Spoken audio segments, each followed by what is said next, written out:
Thank you. Thank you very much. I appreciate that.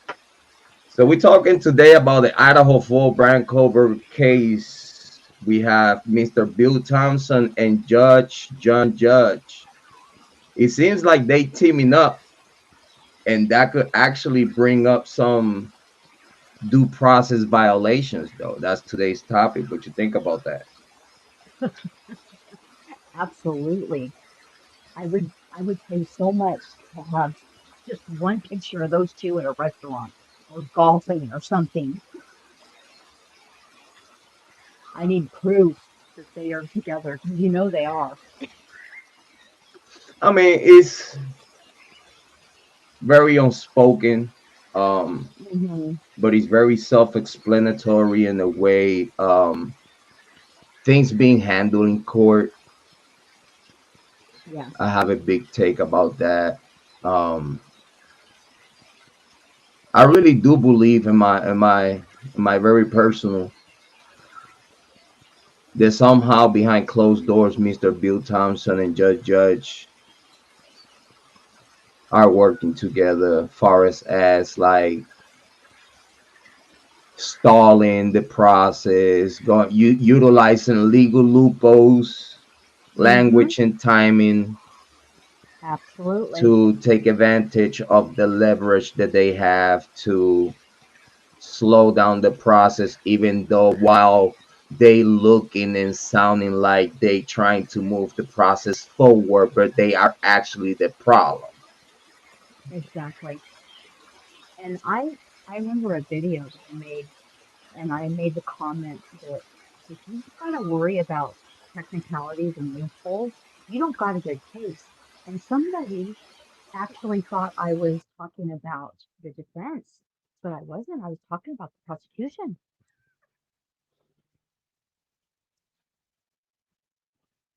I have to think, that someone in Superior Court is looking at this. I would hope so. Because, Superior Court is the overseer on every locality. Uh, we're talking about Layton County as a district court. That's the bottom of the barrel. So Mm. I really hope that someone in Superior Court has been taking a look at this. Because you see, not just with the forcing Ann Taylor and Bryan Kohberger to give their rights to a speedy trial. Hmm. That was a trickery. That was Yeah. all court trickery between the court and Bill Thompson. All that stuff about well, let's have a deal. Um, we're gonna go through the speedy trial, but then for the speedy trial, I'm gonna bring Bethany Funk testimony. And Hmm. then as soon as the court, Bill Thompson and Judge heard that, they was like, you need to hurry up. Because also the deadline to give these men the opportunity for a bond out, it was right there. Yeah. So they needed to force an indictment comeback that it took 3 days to make it happen. Jeez. When Mhm. the secret grand indictment is totally controlled by the prosecution, the defense team is not even around. Mm. The jury for that secret grand indictment does not get audited. Prosecution allow whoever the prosecution pick and choose the jurors. It cannot Yep. get no bias than that. Nope. This That's is why when absolutely Ann right. Taylor, I'm sorry, go ahead. I was just saying that's absolutely right. They do not get to come in, the defense, and question those witnesses.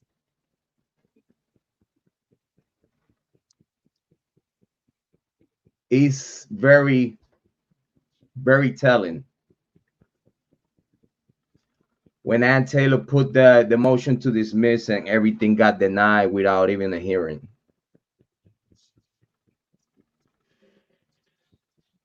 Like the judge knew better. Like the judge knew something that the defense team don't know, and you just got to trust the judge. In the same way Moscow PD told the community, you have to trust us in this one. Yep. Because literally that's what it was. Mm-hmm. Absolutely. When the judge used his power to deny a motion without hearing the defense team, if you ask me, that the judge telling the community, you have to trust me in this one, and then force Ann Taylor to jump over hoops to go all the routes. Because legally he could have done that. Yes. If you ask me, that's unconstitutional. That actually violates due process. In the same way, violates due process when the prosecution purposely, just with the intent to stop a survey, just to stop the defense team from doing their job, hurry up, put a motion to the court allow the motion without a hearing, and enforce a stay. So it freezes the defense team from doing their job. That's all court related. That's Judge Bill Thompson sending the word, and Judge favorites these decisions without no type of audit, with no type of unbiased decisioning. Bill Thompson put it in, no Diddy, and Judge will reply right away without even listening to the defense team. That violates due process. It was that simple. And then the judge, he just like feels so disrespected. He made I'm it sound so sorry. like Jrod, he felt I so disrespected. Go ahead. I was just so sorry. I was muted for a minute because of this wonderful Wi-Fi here. Oh no, you're fine. You're fine. You're doing great. You're doing great. But then not just that, but people, I feel that people has not paid attention. No. Not just that, but now we have a judge in this latest hearing admit to the court that he went through all the paperwork. So as a judge that he been for so long, lead judge, when you say in open court and on record that you went through all the paperwork, that tells me that you are ready to take a decision. Correct me if I'm wrong, Holly Martin. What you think about that when the judge said open court? Well, yeah, I went through everything. Are we gonna expose X and Y, because this is actually what we're trying to avoid, to expose to the people and whatnot? So that means that he knew what was there on the materials. Correct me if I'm wrong. You're absolutely correct. No, that is absolutely correct. So if you know exactly what's in those materials that were presented to you, and then right after that, you get hours and hours and hours, up to 4.5 hours of nothing but presentation from the defense team with their experts. You don't see no type of resistance from the prosecution team, because The only resistance that they show in that whole presentation was basic questioning, trying to force the witnesses, experts, witnesses, to say things outside of the box, to say things that they wouldn't stand on it, and they just because they wouldn't stand on it,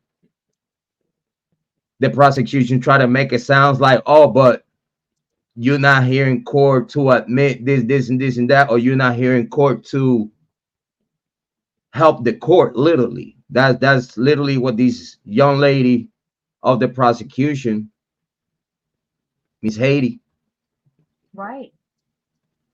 um, she felt offended when, because this is all unprofessional stuff in court. Soon as you show emotion within your takes or your presentation, you holding a bias because you're showing Absolutely. emotion to it. Like, correct me if I'm Hmm. wrong, Miss Holly Martin, but as a judge, as a prosecution, and even as defense team, they have to make themselves look totally detached to the situation. Exactly. Exactly. And And please, that's if you why see, go ahead, Miss Martin. I was just gonna just referencing my conversation that I had a few nights ago with my sister about it. It's an issue. You're right. They they have to be unbiased. Because we're talking about, this is professionals of the law. Right. This is the representative of the system. Hmm. And if these people sound and look emotional to the case, Hmm. I feel that emotional side of presentation, or of takes, of like, when you see people that has worked for 30 plus years consistent, and then now in this one case, this prosecution team look shady. Yeah. And for me to say that, believe me, I went on record and I started looking into the court record to Layton County. And what happened with the Bryan Kohberger case, this is has not never seen before in Layton County, far as in a way the court is proceeding this case. Right. It's yes.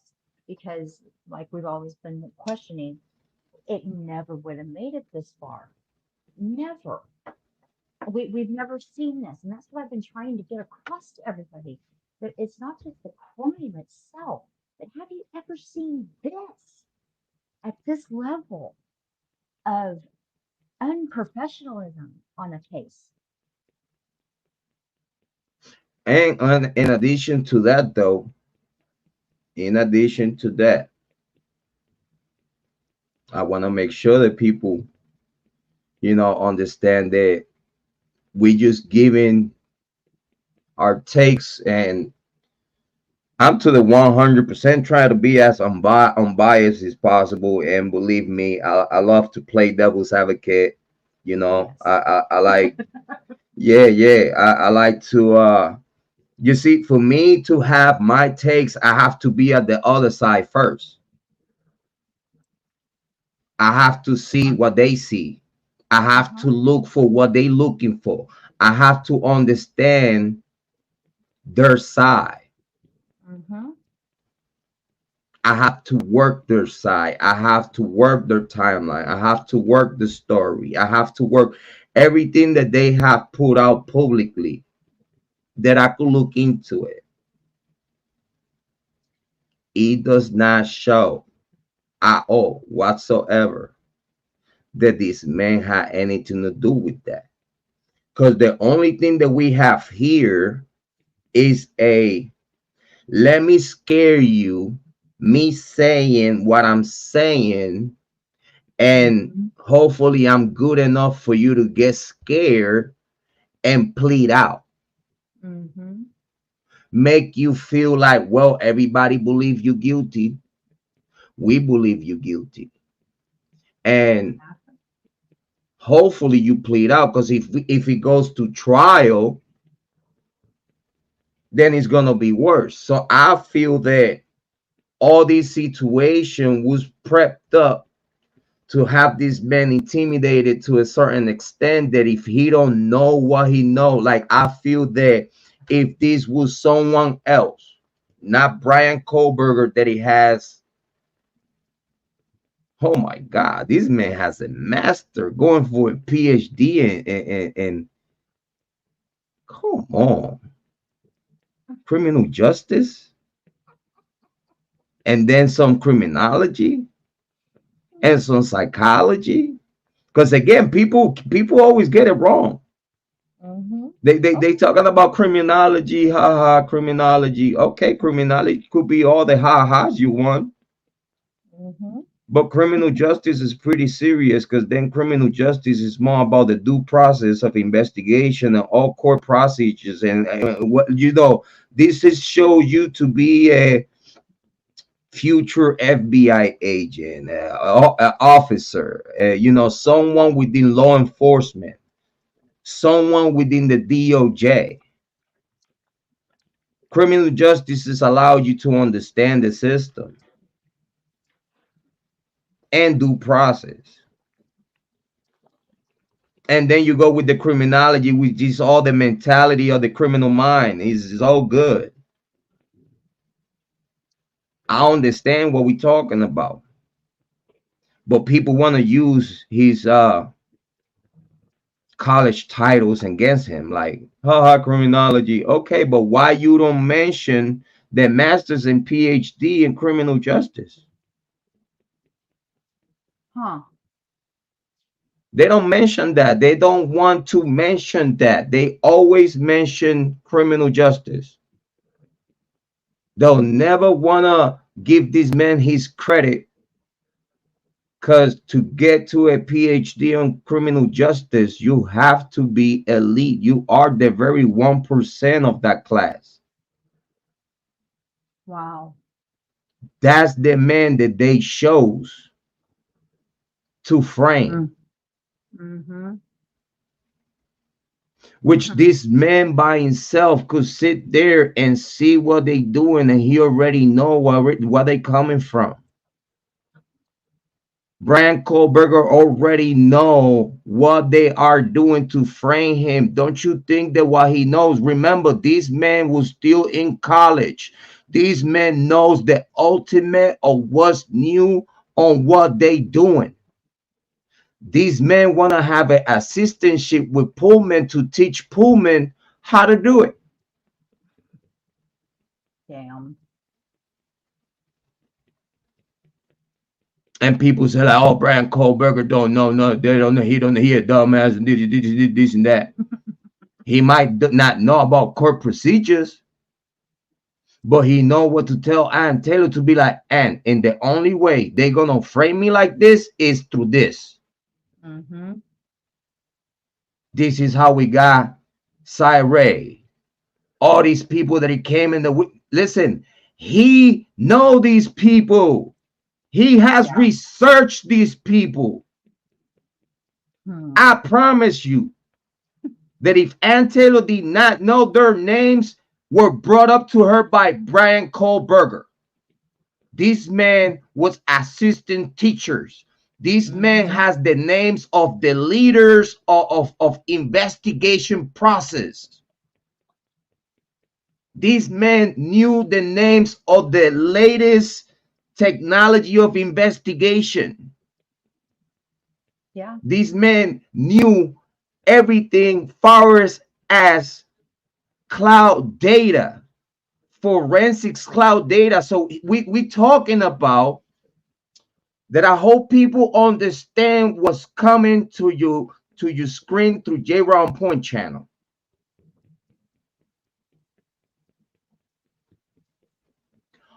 All communications of that night, I promise you, Ann Taylor might have it all right now as we speak. And when I'm talking about communications, I'm talking about Bethany, Dylan, and everyone else. Okay. Jack DeCole, Maddie's boyfriend, John Jack Showalker, whoever, whatever name is around Hunter, the guys that used to hang out there, believe me, Mm-hmm. y'all need to understand that if Moscow PD don't have all this information already somewhere, that's how they're gonna show their hand. Because Antel is gonna tell him, so how come that I have all this and you don't? Mm-hmm. Yep. People need to understand that it's a lot of private warrants that comes out of the defense team. Due to that they are private warrants, they don't come out to the public. Mm-hmm. People either don't know that or they just know that, but they don't even see it that that could have happened in this case. Having Ann Taylor and her private investigators getting a whole bunch of warrants together and send that Right. out, which the defense team could do that. Mm-hmm. The defense team have the same power of investigation of the state, and the state and anyone that represents the state has to cooperate. Mm-hmm. Mandatory. You don't have an option. So Mm. we're talking about all those Snapchats. Mm-hmm. Do y'all believe?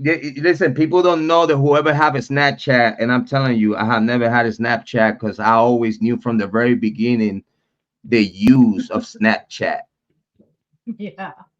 For those that don't know, ladies and gentlemen, Snapchat, and this is not a promo, Mm-mm. is used in shady activities, is used in illegal activities, is used in stuff that are not no good for no one. And Ding they swear dong. and they swear to God that all the information they put in that Snapchat just because it gets deleted, Mm-hmm. they believe that that's gone from the internet. No. No. Psych, No. all that, all those texts, everything that y'all were talking about since the murder happened, everyone that knew about what happened and who did it. Don't you think that the government has to have that right now? And if they don't, they covering this case. And if they don't, and Aunt Taylor do, it's a wrap. Mm-hmm. Absolutely. How you got to Bryan Kohberger? Mm-hmm. Just because the white Helantra was actually used, a white Helantra was actually used to get the killers out of sight. And the only thing that you had, it was a white Helantra. So you use that one truth to go outside of the University of Idaho, students, staff, Mm-hmm. security, everyone, fraternities, sororities, Greek life board of members. The list of people to investigate was great just within the University of Idaho. Mm-hmm.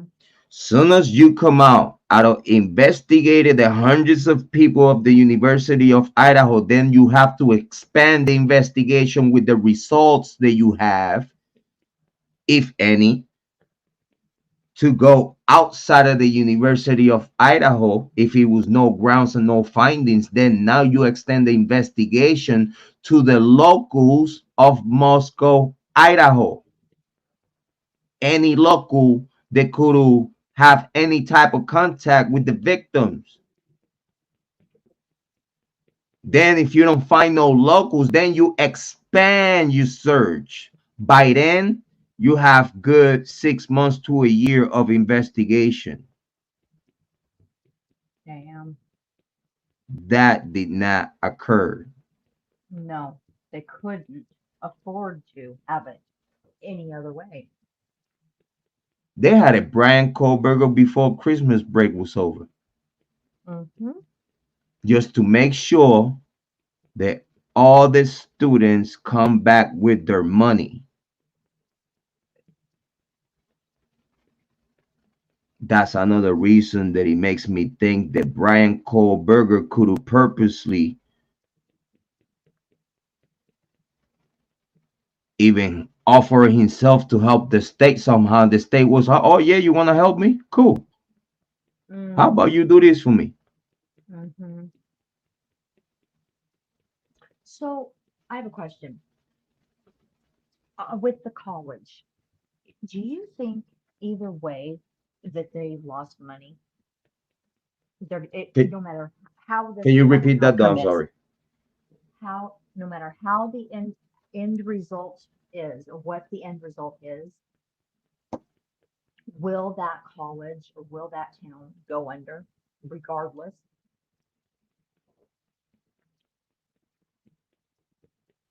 Hopefully, if I understand the question properly.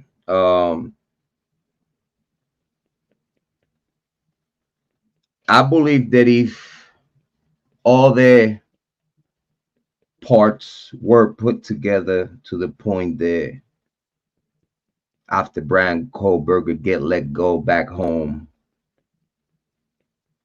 I believe that these might go cold, and that'll save the University of Idaho going cold, not having a way to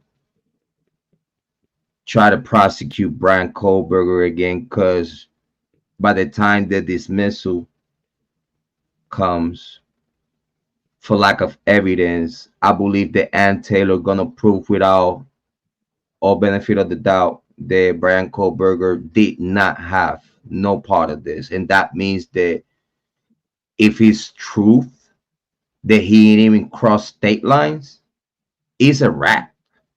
Yeah, Because soon as they say in court, these men did not cross the state lines. The court and the prosecution do not have evidence that these men crossed state lines. mm, No camera footage. They will indicate that mm-hmm. that white Elantra or white car that they see is Bryan Kohberger, because that's a hurdle. You have to prove that's his car. Just Mm-hmm. because he said white car, white the car that looked like a Elantra, that don't mean that Eureka, we got him. Because you should have known Mm-hmm. that if you cannot identify the vehicle, you can't even bring it to court. Because the judge, if not with you, is gonna laugh at you and be like, what you doing? Bringing evidence here that we cannot pinpoint or even argue in court that that was his car. The cell phone data. So what? Well, that's one of the reasons why the house got destroyed. And guess what? Aunt Taylor didn't care for the house to be brought down, because guess what? That just helping Bryan Kohberger. Yep. Unfortunately, though, But the it thing goes is, the cold. University of Idaho and the state knows that this is helping Bryan Kohberger, and they still did it because their interest is bigger for concealing the identity of the real killers. That's They had exactly the what happened. evidence, they had the DNA. Mm-hmm. They identified the other alter suspects. Mm-hmm. And that's the whole problem. Because after they heard who was the killers and what happened on all these story, which they heard right after it happened, within Yep. the 7.5, 8 hours of wait, all this stuff was going on. So after the story come out, because again, the adults are not gonna help you if they don't know what you did, who did it. Speak, and they have to speak.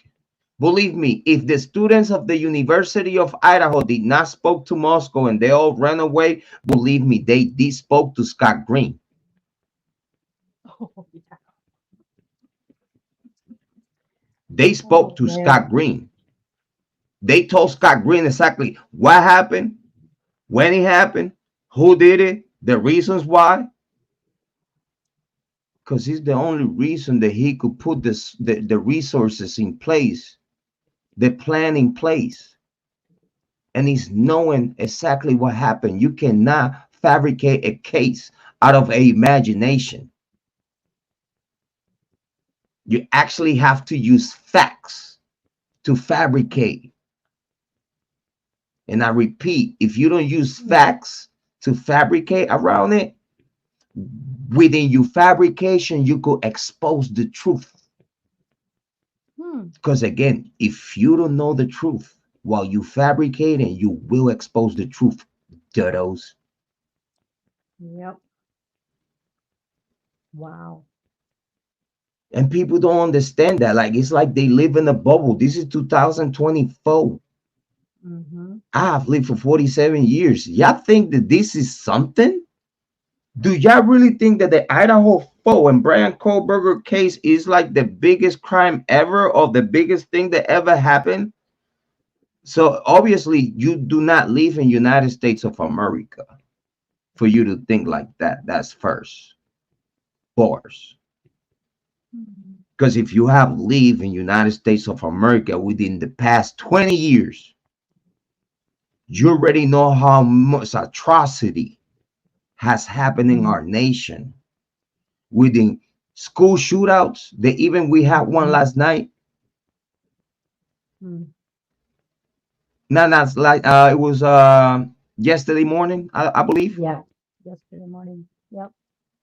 And they called the youngin a 14-year-old with an AR-15. My God. Shot two teachers and shot two kids. I believe they rest in peace. Dang.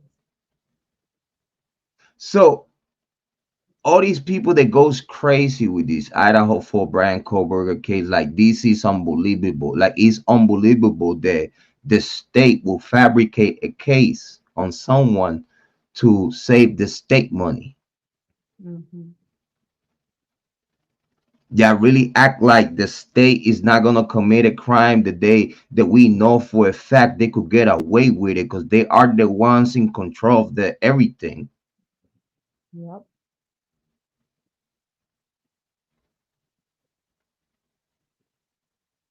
People have known about mafia, criminal organizations, gangs, and all this other shit.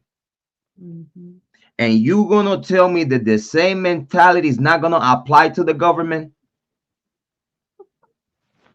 The biggest mob is the United States of America. What are you talking about? Where you been the past years?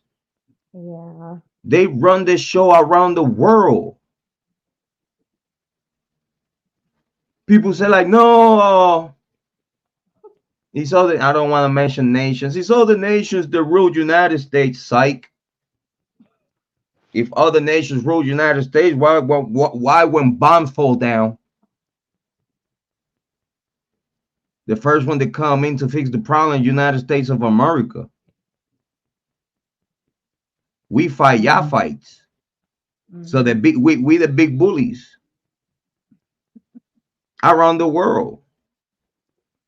You gonna tell me that the same tactics that they apply to force the rest of the world to submission is not happening here in the United States as we speak? Us seeing what's going on in the United States of America as we speak, stuff that we know the government cannot do is illegal. Like opening the border that way and allowing, brothers and sisters from South America to come in. Just no type of process, just come in, and after you already here, then we figured it out. Right. When we have United States citizens living under the bridge right now, Right. we have United States citizens living under the bridge right now. That's how illegal is this shit the United States of America is doing. Big shout Mm-hmm. outs. But we're Yep. not gonna see here as parents, we're not gonna see here as civilians, we're not gonna see here as United States of America residents, citizens. We're not gonna see here and act dumb. Hey, listen, we're ready to say GPKA and fuck this shit. Y'all just don't know. Y'all just don't know. Big shout out to my brothers in the militia. Mm. But it's a lot of shit going on right now behind closed doors. They y'all really think shit is sweet. I don't want to alert no one, but wake the fuck up. It's a lot of shit that the government is doing to us as we speak. It's like we are not safe. Mm-mm. We are not safe. We have to protect ourselves. We have is mandatory, and I appreciate that here in Ohio you could conceal carry without license. I appreciate that. I Yeah. appreciate that they allow my family to have what they need to defend our home. It's very appreciate that because we need it. Yeah. I think that's the only thing that we got left out of the Constitution of the United States of America that is actually protecting us, and is the blessing of being able to protecting ourselves. Big shout out to John Brooks. Thank you for being here. I appreciate it. Hey, John. Nice to see ya. Big shout out to John Brooks. Hey John, the link is right up there. If you want to join in the conversation, that'll be great, man. We're having great conversations. Welcome. Thank you for being here. I appreciate it.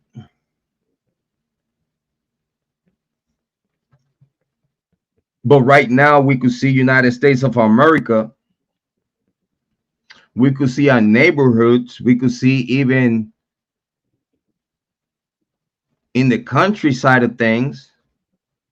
You know, this is crazy. In Tennessee, we have a whole. It's a problem. It is a problem with in Tennessee, and I'm gonna call it out. I'm gonna call it out, and I'm gonna call out Ryan Upchurch. I'm gonna call Tennessee, and I'm gonna call Ryan Upchurch. I'm gonna call you out now that I got the chance. And clip it, clip it. How come that we got these many missing children in Tennessee, and you, Ryan Upchurch, not saying a fucking thing? Hmm. But you're gonna go ahead and talk about a Kiely Rodni case. You got yourself in trouble in court. But you can you said a little bit about Summer Wells case. That's actually the first video that you ever made about true crime. It was about Summer Wells. I had done my homework on you, buddy. Wow. The very first video of true crime he ever made, it was about Summer Wells. One video, two videos, the most. That's it. Then move on with his music. I guess he just needed a clout. So whenever he needs people to listen to his music, he come to true crime and just plugged in. Because he already have a whole bunch of 3 million subs. There are like half of that 3 million is all bots. We Wow. already know that. So Wow. how come that we have these many missing children? Because again, if we have the gangs in the hood, in the city, it seems that in the country we have a whole bunch of predators taking kids. because kids are disappearing. It's either parents selling their kids and utilizing the situation for a come up for donations and shit, Mm-hmm. or they are the ones killing their kids and throwing them in a hole somewhere in the country, throwing them in an Yeah. old mine so deep that they will never be found. People forget. Yeah.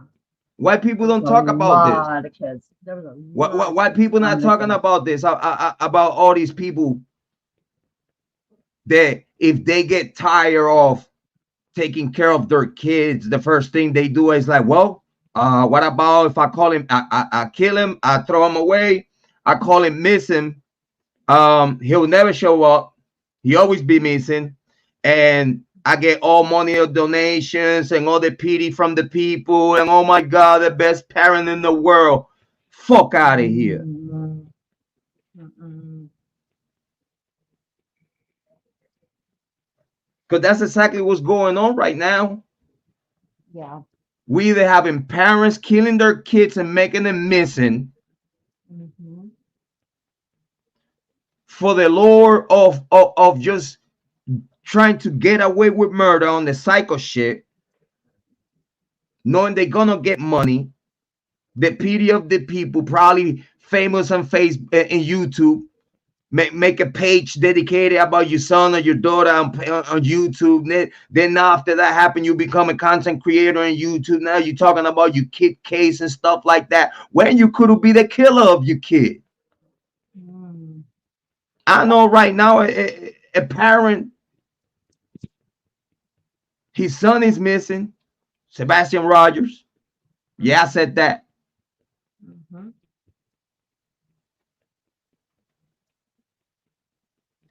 Do the police know? Did the police clear the parents? And if the police cleared the parents, how they did that? That's all I gotta say. Mm-hmm. I will bow out of that topic because I know it's a hot topic. The people is like cuckoo going crazy with that too. Big shout out to John Oh, Brook. John Brook said Jrod Upchurch ain't worried about this case, bro. He's on tour right now. Yes, sir.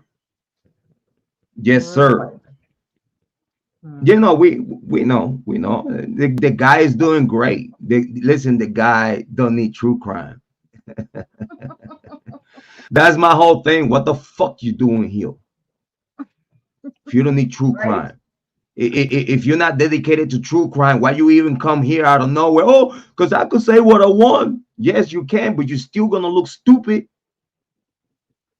That is weird. I mean, at least to people like me, they live and breathe true crime. I'm a true crime content creator. Yeah, I rap. So what?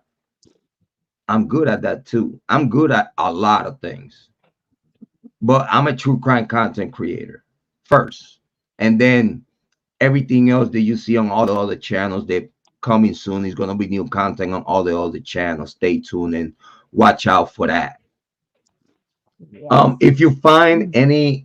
any value in the content that we put out here, make sure that you first and foremost subscribe to Jrod on Point. I'll appreciate if you throw me a coffee or buy me a house. Either or is okay. Just make sure that you do it with a lot of love, and I appreciate you. Make sure also to subscribe to True Crime Chat Rooms. Please make sure to subscribe to Miss Hollie Martin. Okay. Thank you. And also and foremost, make sure that you drop her some coffee or you also buy her a house. She, you know what I'm saying? She moving to a new one, but she will Yep. not mind a mansion in the woods, on the top of the hill and all that good stuff. So either a Exactly. coffee or a house is very so much. I appreciate it. We're very humble. Take it. Oh, Thank you. yes. And Thank please click you. like, subscribe, and share the content. Just share the content. Absolutely. Just share the content. Thank you so much. We appreciate it. Oh, Holly, thank you you have for not having tell me me nothing tonight. about the background. Like you see, we're moving up in the world. Now we having conversations by the pool. Hold on, let me put the environment. You hear it? Yeah. Mm.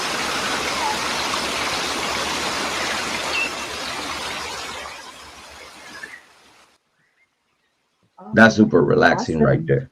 Yeah, yeah, yeah. Awesome. I'm trying to increase the quality. Have the people here appreciating a little bit of what we do here. You know what I'm saying? Yeah, So, yeah. No, that's great. listen, I got you. I'll show you how to do it. I Okay. got you. Don't worry. Awesome. Listen, I purposely, this is what I do. I said, this is what I do. That's Yes, I got awesome. you. I got you. Very cool. Yeah, I think. Let me see. We got. Hold on. I got some settings. I was working on my settings. We have. Let me see. We got this right here. Mm. Boom. And then I could also. I want to show you this other thing that I found out that I could do with StreamYard. Which is pretty cool. Hold on. Let me do this here real quick.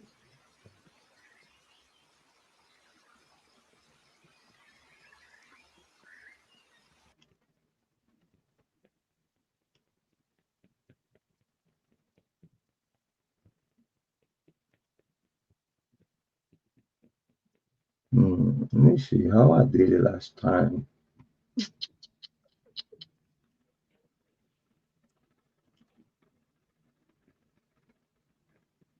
Yeah, I gotta figure that one out, but I got quite a few different styles going on with it. That's so cool, though. Got Yeah, this one I like here, that. I like that. this one That's here. very beautiful. Very beautiful. Like I have different positions for the camera and stuff like that. Yeah, here. Wow. So I have it all prepped up how it's supposed to go. Nice. I could go single. I could go single. Hmm. This is my law. This is my law and crime network, and this is my court TV. Awesome. Yeah, that's my Love court it. TV right here, and this I one is love my it. law and order. My law and crime network, and you'll see why later on. Mm-hmm. Oh, I'm Um, sure. I love it. yeah, like if I'm going to share something from law and crime network, and we both here, Hmm. it will go like that. Okay. And then if we have something from court TV, it'll go like that. Okay. So Nice. yeah, because Oh. that this way it covers their label. So that's like the alteration. That's the Hmm. alteration to the content. That's Gotcha. for copyright purposes and fair use. Mm-hmm. So Mm-hmm. as long as you cover their label, Yeah. and everything else is alterations to the original content, and as long as we give them their credits and stuff like that, it should not be a Sure. problem, because again, the system is not going to identify it and clip it out or sap it. Right. But then you just, out of respect, you give them their credits on the description and stuff like that, and the links to the original content. That's Right. how people Right. need to do things, like even when you do bad promotion and bad content of someone like that. That's, you see me, if I make a video that I'm talking about you, or like you know what I'm saying, like those videos of that one lunatic. Yep. I'll make sure that all the channels that I know that's the lunatics channels are gonna be tagged on that video. I want to make sure that you know that I'm talking about you. Right. Right. No, and I appreciate that. You know what I'm saying? Like, yeah. Or when I tag Mm, someone, like you're gonna see on top like big shout outs to, and you know that that tag is a shout out. You know what I'm saying? Like I do that a lot mm-hmm. with content creators. You know, when you want fellow content creators to watch what you putting out, you just Mm-hmm. give them a shout out, big shout out to bam bam bam, and then you tag those content creators that you giving a shout out, Right. and Yeah. like they'll be tagged, they'll get the notification, and they get to watch your content even if that's something they do. Right. It's some people that Yeah. they get And I tagged in. love that you fixed that on my end. Yes, yes, yes. Everything is good, goody goody, and Good. taken I care of. love that you do that. So far right now within the Idaho full Bryan Kohberger case, I'm gonna let y'all know that I believe in my heart of hearts that the judge would take like another week. Mm-hmm. I believe that he's gonna take another week. He's not really on a rush to get nothing settled, because you see what people don't understand is the trickery of what they doing. Right. A lot of people was pissed off because all that play that it was going on in court and it was no trial date. Now they satisfy not just the families but the community. They give you a trial date that is not guaranteed at all whatsoever. Actually, Nope. the trial date is for play. In the same way they Mm-hmm. put Kohberger on the table to calm you Mm-hmm. down, in the same Mm-hmm. way they give you the trial date to calm you down. Because then Absolutely. now is when they playing for real, for real. Mm-hmm. They got Bryan Kohberger. They started to play for real to frame this guy playing backwards. Mm-hmm. Again, if that's Yep. what they did, because again, this could be as easy as Bryan Kohberger saying, yes, I do it. Right. Because again, at the end of the day, the man wanted to work for the state. The man has going to college this long to try to work for the state. If the state tell you, you do this for me, and I promise you that even if we bury your name on the ground, you will be free and you'll be a multimillionaire and you will have a job with us after. Mm. I believe he'll say, okay. I know. God, I I feel like believe that he'll too. say okay and he'll do it. This is why he looks so calm. Mm-hmm. This is Do you why know any difference?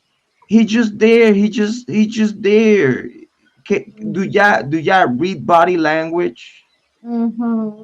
Do y'all read what people is looking at you or smiling to the camera and just like, Mm-hmm. come on, please, can we have some grown adults having grown adults conversation? Right. That's all we ask for. Grown Mm-hmm. adults having grown conversations. I know and I understand I'm not everyone's cup of tea. I totally understand that. But when I mean Myself well, either. go ahead. I said myself either. I'm not Right. everybody's cup of tea. Like I mean well. Mm-hmm. I mean well when I'm here. I'm here because I'm worried the fuck out of this shit might happen to me one day. It is. I have kids that Exactly. I worry about every fucking day. Every time they go to school, I'm worrying the fuck out. Mm-hmm. If Yeah. my kids are not around me, I do worry about my kids because, dude, anything could happen out there these days. Mm-hmm. And hey, I have a this beautiful case wife. law I have someday. beautiful kids. It could be Mm-hmm. a idiot out there that is looking to destroy a family or commit a crime or kidnap or shit like that. Mm-hmm.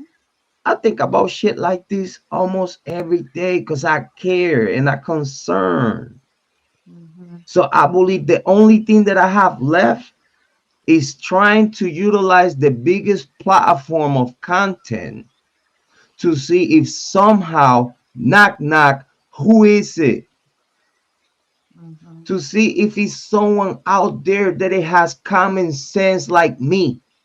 Mm-hmm. I'm trying to reach out to other human beings that feel just like me. Right. I'm tired of feeling that like, dude, I don't belong here. Mm-hmm. Like, Right. and I'm not Right. talking about true crime.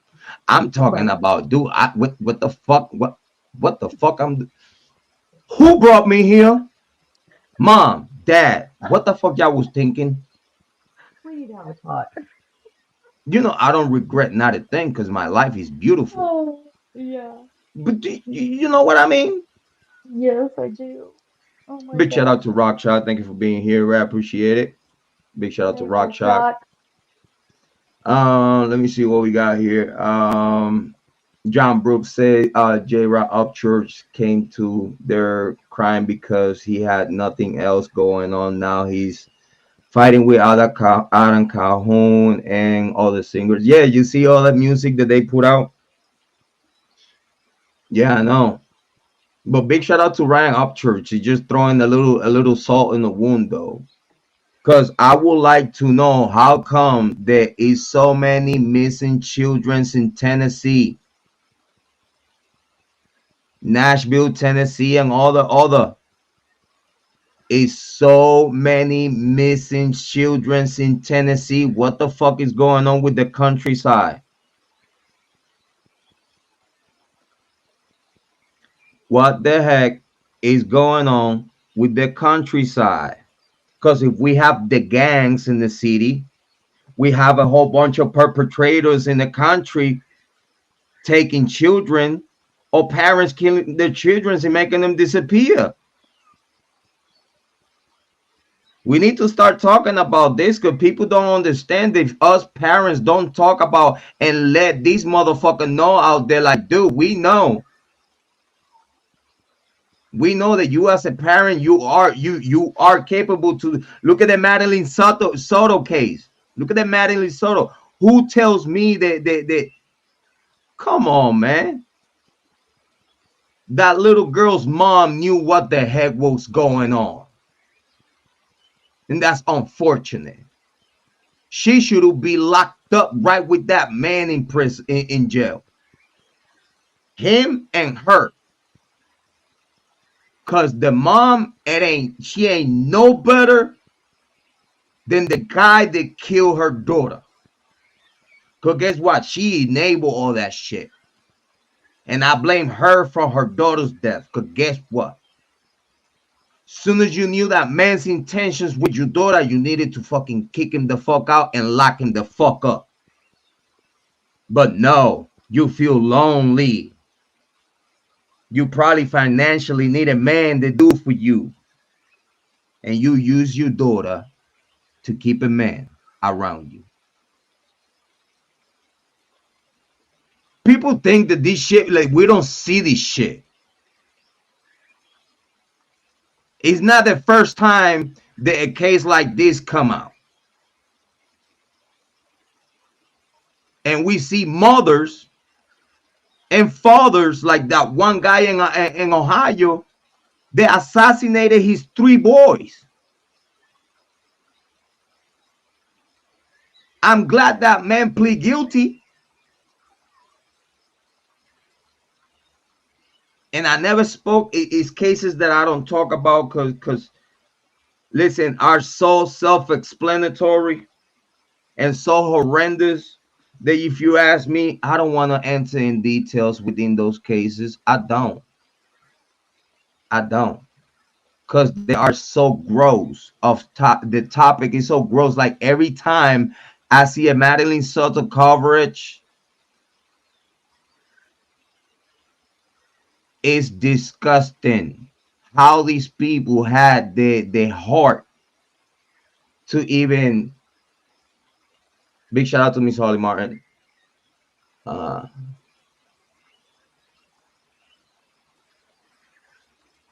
yeah, she having problems with the Wi-Fi. She just left me a message. Big shout out to Miss Hollie Martin. Thank you for being here. Very appreciate it. A round of applause for Miss Hollie Martin, guys. Round of applause for Miss Hollie Martin. Then John Brooks said, it's like I told Hollie a few months. BK looks like a banker wearing a suit and smiling for the cameras. Yes. Yes. Yes, bro. Yes. Yes. Big shout out to Rock Chalk. Thank you for being here. Very appreciate it. Rock Chalk says, sorry I've been absent lately. Much love to you too. Big shout out. Also, she said, hi, Hollie and Jrod and the crew. She retracted that message. I don't know why, but big shout out to you, Rock Chalk. Hollie said hi also. Big shout out, big shout out. Oh yeah, she put it again. Big shout outs to you, Rock Chalk. Thank you for being here, though. We miss you. Very appreciated having you here, though. Big shout outs to you. Big shout outs. Big shout out to the Rock Chalk Nation. Thank you so much. Very appreciated.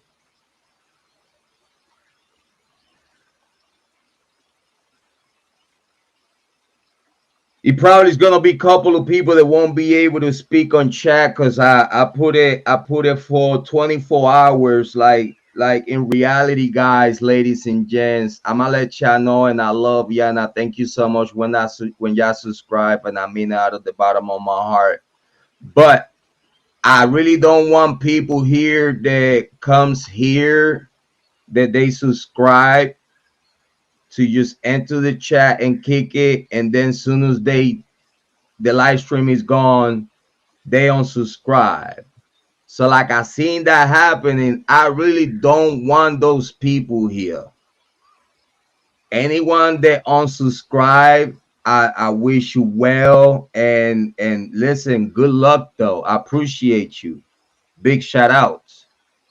But unfortunately, in my chat room, I only want people that have been here for a while and they are here cause me, cause Hollie, cause Rock Chalk, cause what we do here.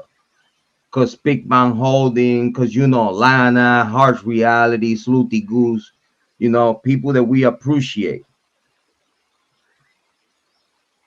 But I don't want people that will come in to show support in the chat room just to look like, but then you're gonna unsubscribe and go on your way. So might as well stay where you at, because believe me, if you want to talk to Jrod on Point, if you want to be in Jrod on Point chat room, if you want to hang out with our moderators and people that when we go live, you want to talk to me, you're gonna have to be subscribed. And I'm not talking, you have to be subscribed. That's your membership. This channel is not monetized yet. You know what I mean? This channel is not monetized yet. Big shout out to I Don't Feel Sorry for You, biatch. Big shout out to you. I want people that wants to be here. I don't want the people that just subscribe to be on the chat. I don't need you. I want to very, very clear. I do not want the people that subscribe just to come to the chat. That's why you see that I have prolonged who's going to enter the chat, because that's your membership. I'm not monetized yet, but that's your exclusive rights to be here in my channel. If you subscribe to my channel and you could be 24 hours subscribing my channel, you get to talk to me. It might increase little by little, and hopefully we get to all the way a month. So whoever want to talk to me have to spend 30 days subscribe. I don't have a problem with that. Because again, I want people that wants to be here for real, for real. You know, we don't have time for fake people, for wannabes, and none of that shit. We want people that really are here, not just for the victims and wants to do a good work, talking the right things to talk about, allowing other people to speak, you know. But also people that wants to be here because Jrod on point in what we do in this humble channel. Big shout out to Star. Thank you for being here. I appreciate it. I know, Rock Shock. You've been around for a while. I appreciate you so much. It's been a long ride though. It's been a long ride. I appreciate you so much. Hey Star, you seen the joke from yesterday? I know you probably was watching. Yeah, for those that were not here. Yeah. Jrod had a boo-boo. Yeah. I was having like one of the best live streams ever. And I have to flash my alpha male chest, man. I was so fucked up. I was so mad. I deleted this shit. I was like, man, it was great content, but look at those tits. Oh, that was some bullshit. That was some bullshit. I was like, this shit cannot happen to me right now. I was feeling good. I was in the mood. I was, you know what I'm saying, talking that good stuff. I was showing everyone the new background and all that good stuff. Let me show you my new background. Boom. Let me show you my new background. Boom, boom, boom. Who gonna jump in the water? Come on. Stop playing. Don't be shy. You could jump in the water just with your clothes on. Just do it. Who's gonna jump in the water first? It has a heating system, so it's warm. You don't have to freeze. Yeah, that's how we do it over here in Jrod on point. Hold on, let me give you. Right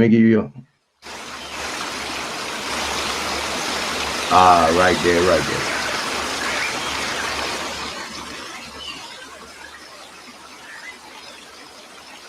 Can you hear that?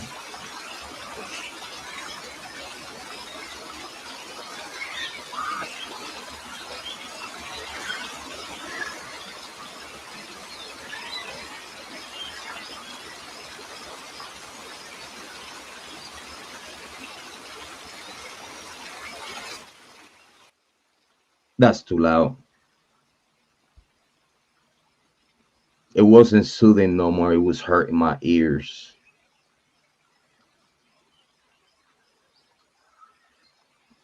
Oh yeah, Rorschach. Yeah, listen, you would have died laughing, dude. You would have died. Like I was over here talking about the case. Like I was into it. I was having great conversations with the chat. It was going crazy. It was great. And I don't know where I hate the fucking camera button, man. And titties. Yeah. I was so mad. I was pissed. I was like, get the fuck out of here. Look at those double D's.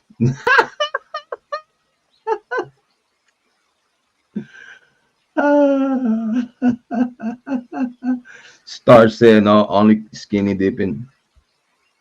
We don't play around. Big shout outs.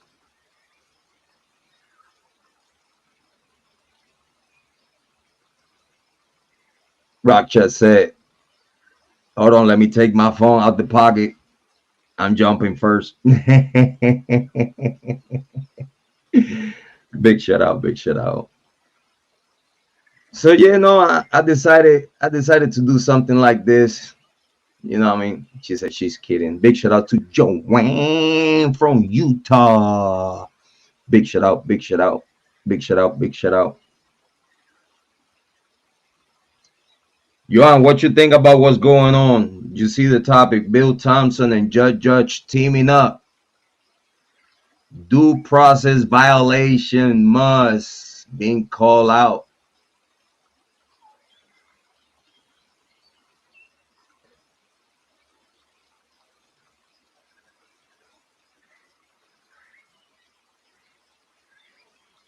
Like if you ask me, Bill Thompson and Judge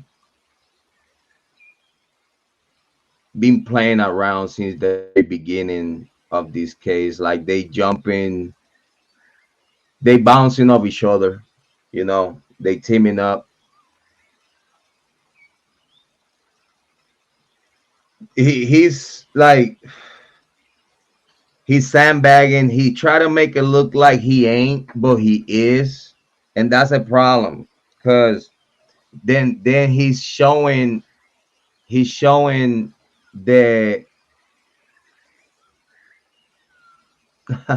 Rachak says she's laughing thinking about it. Yeah, the double D's came out yesterday. Yeah, I don't want to be too graphic, right? But if you could imagine some hairy double D's, yeah, it happened. Bow, they came out. The babies came out to play. Woo, did I? Oh man, that was some bullshit. Good evening, Joanne. Joanne, Joanne, Joanne from Utah. Joanne. Big shout out to Joanne. Big shout out. Thank you so much. Thank you for being here. I appreciate it. Sister Joanne in the building. Big shout out. Big shout out. Big shout out. Big shout out. Know how to do it. You know how to do it. You know how to do it. Did you guys see Ann Taylor Lettuce feeling today?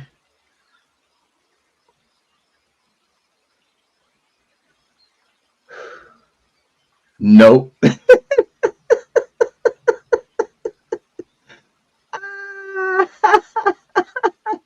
Nope. Talk to me, Joanne. What's new? Talk to me. Always Joanne with the new. Listen, Joanne is one of the best reliable sources that we have here in true crime. I'm very honored to have the presence and the assistantship. Big sniper Joanne in the building. Talk to me, Joanne. What's new? Let me know what's new. Talk to me. Inform the people that do not know what's going on.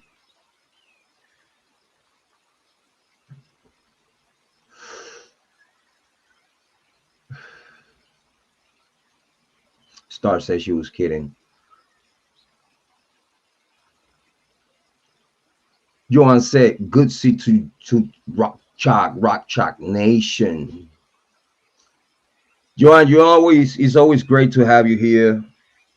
You are always a breath of fresh air. You are very appreciated here in this channel, your channel. Jrod Point, very so much appreciated. They both carrots together. They both in cahoots together. Sorry. They both in cahoots together. Yes, yes, yes. Yes, Joanne. I totally agree with you though. I totally agree with you. No, we love you too, Joanne. You are very, very appreciated in this community. The same way Rock Chalk, Miss Holly Martin, Star, Speakman Holding, many other of our moderators, Sleuty Harch, Lana, Amy Conway, Cindy, Kathleen, Top Petite, Ron John, Mama J. Big shout out to all of ya. I hope y'all know how much I appreciate y'all. I miss the boys. The boys always in the background. The boys are always in the background. It's like Holly Boy was telling me the other day, it's like, you know me, Jrod, I'm always in the background. I was like, I know. Tapati told me the same thing. Jrod, you know we in the background, you know we got you. That's my boys. That's my boys. Big shout out, big shout out, big shout out, big shout out. Jay Loston wanting to take the death penalty off the table. Guys, a round of applause. Thank you, Joanne. Thank you. Joanne, can you unlike the chat? Can you enlighten the chat with your knowledge? And you can you correct me if I'm wrong? Do the defense team have until the 13th of this month? I think it's for the discovery deadline. Correct me if I'm wrong.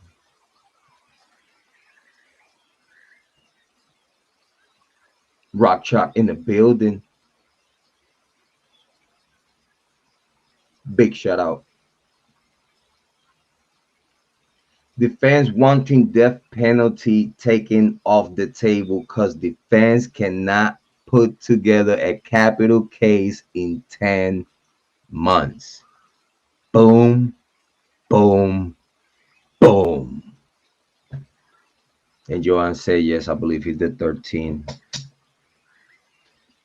Joanne, everything we have spoken in this humble small channel, Jrod on point about the Idaho 4 and Bryan Kohberger case.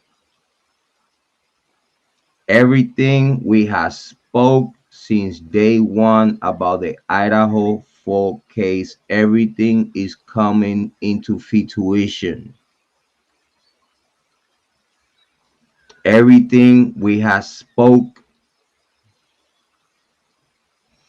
Yeah, Rock Shock. By the time by July 3rd, 2025, it'll be 10 months. Yes, so it'll be 10 months for the deadline to start the trial.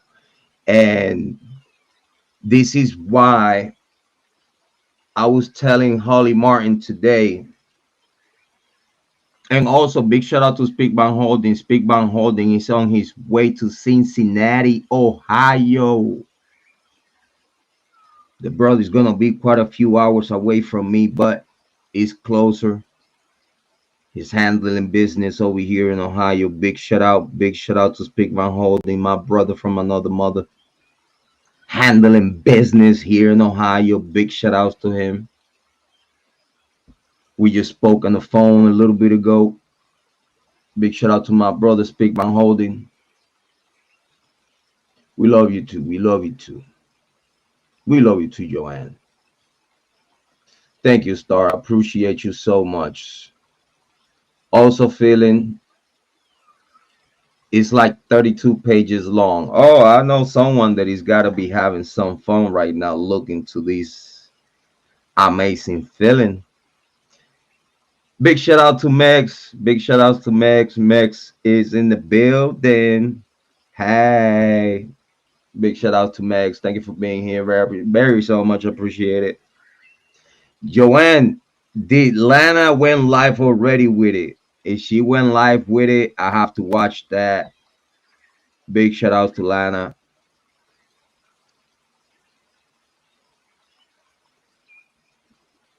I need to watch that though.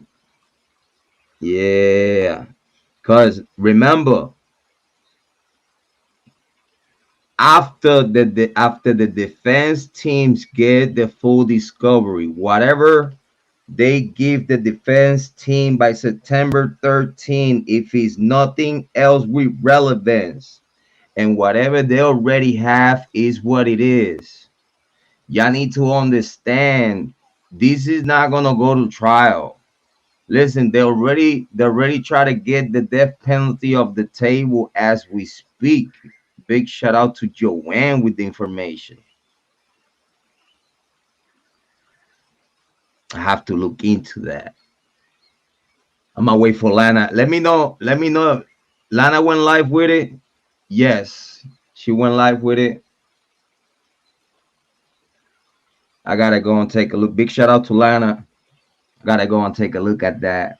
She already made one of you know those go girl type of breaking downs.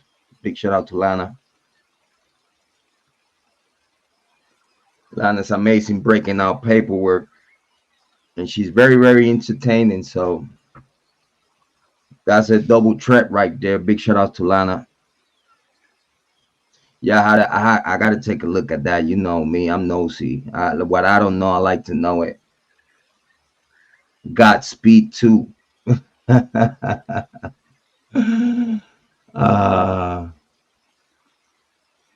and also had to do with the speed trial. Okay, nice. You Joanne, you remember we was talking about the speedy trial? They was forced. They were literally forced to give up Bryan Kohberger's right to speedy trial, and people don't want to see that. People do not want to see that Bryan Kohberger was forced to give up his right to speedy trial.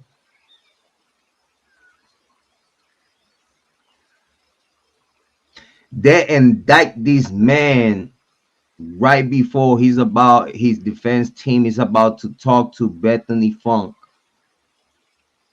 which I don't know if they end up having that interview with her. I don't know if that interview did occur, and if it did, that'll be great, because then they have that already. They have that tool right there, those materials right there on standby to go whenever they ready.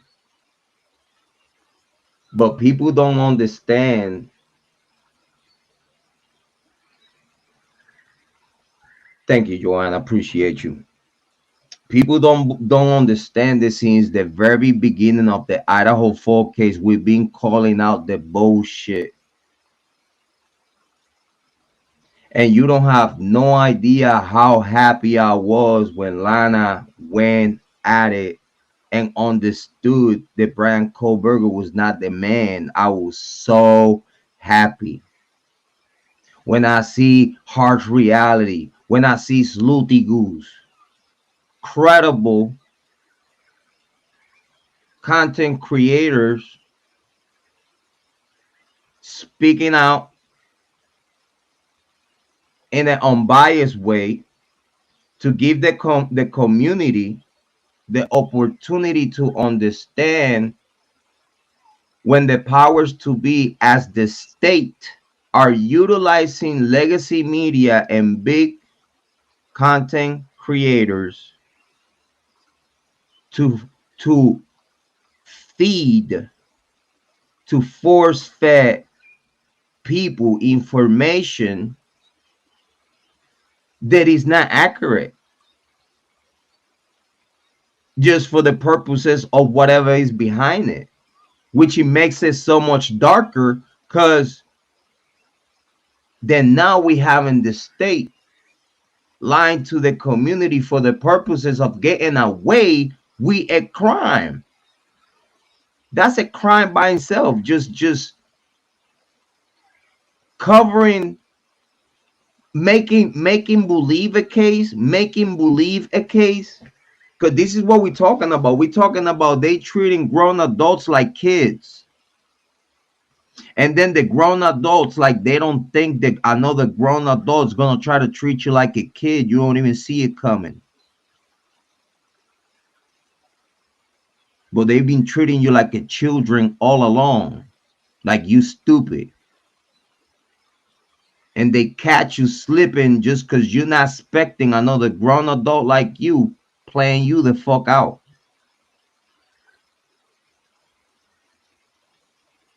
But yes, it's an amazing feeling. It's an amazing feeling when you know that you actually has care about the information of a case, as we have. We have care about the Kiely Rodni case. We call bullshit on the Kiely Rodni case. We knew through our own investigation that it was foul play. It was no accident. It was foul play. And the FBI at this day today, I guess they agree with us. Because whenever they close it. Whatever they say, I will go with that. And I will be happy with whatever they say. I'm not going to fight that. In the same way, in the Idaho 4 case, I have proved myself right in the very beginning. I called bullshit from the state,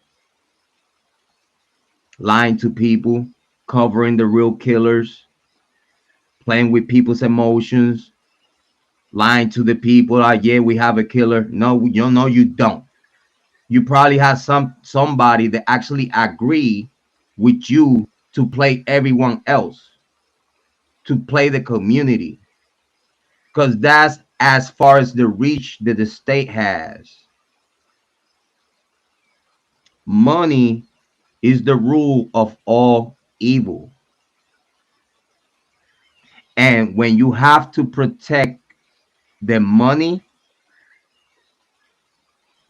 believe me, billions of dollars are worth enough money for them, worth enough for them to commit a crime, to cover a crime.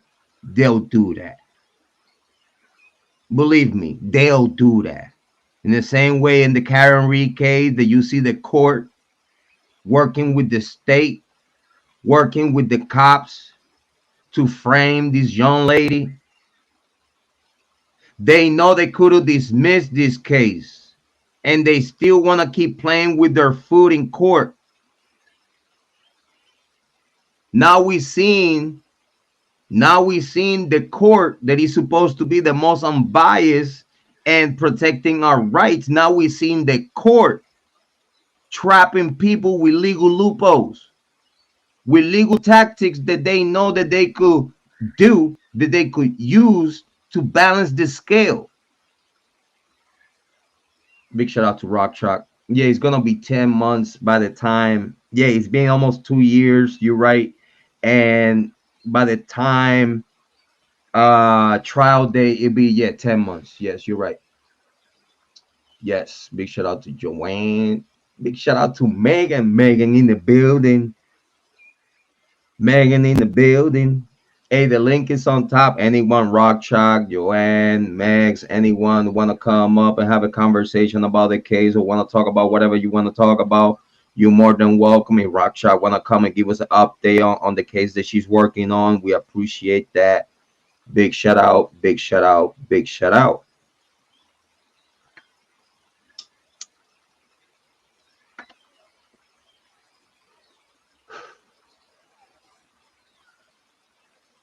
Let me make sure that we take care of it, of the chat real quick. I want to share with y'all something.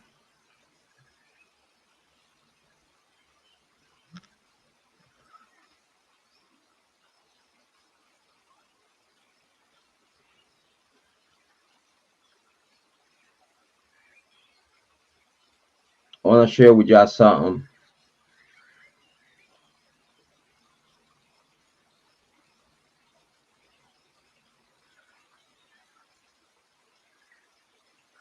Let me see if I find it. This right here, I want to share.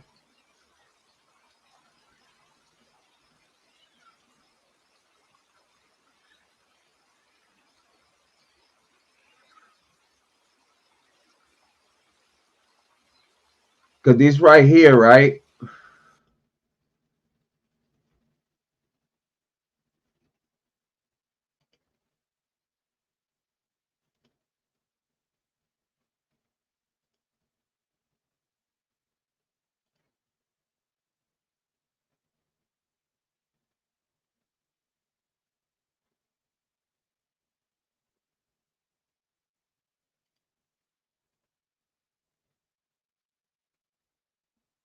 I want to share this with y'all because I haven't had the chance yet to to have a little chit chat about it.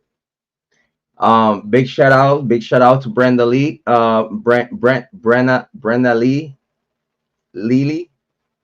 Big shout outs to you. Thank you for being here. I appreciate it. In my opinion, what is missing is the lab and chain of custody. Yeah, they had open full disclosure to the IGG. So Ann Taylor and her investigators, as we speak, they have seen all the IGG materials as we speak today. Just in case you didn't know, Brenna, as we speak, Ann Taylor and her team been having full discovery on the IGG. They have full access to everything like for the past month. So whatever is left,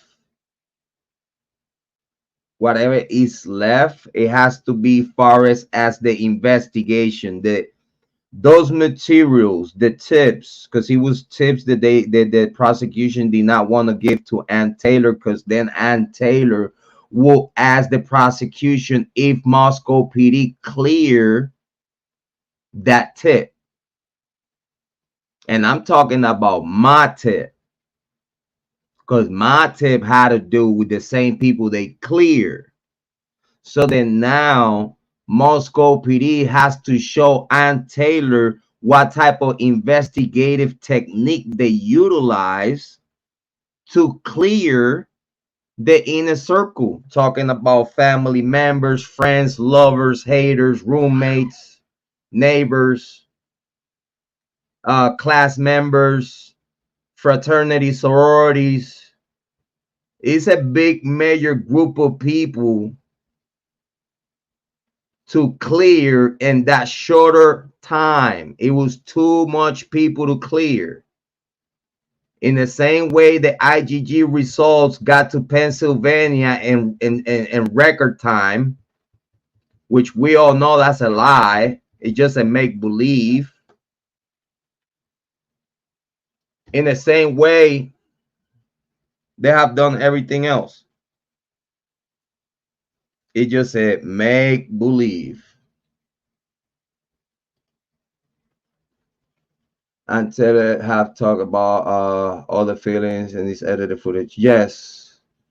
Big shout out to Rockshot. Rockshot said, I agree. The video has been altered so many times, in my opinion, too. Big shout out, big shout out, big shout out, big shout out. Johan said, did you see the feds made an arrest in the Sandra Bridgemore case? Oh, nice. We need to. What's going on? Hold on.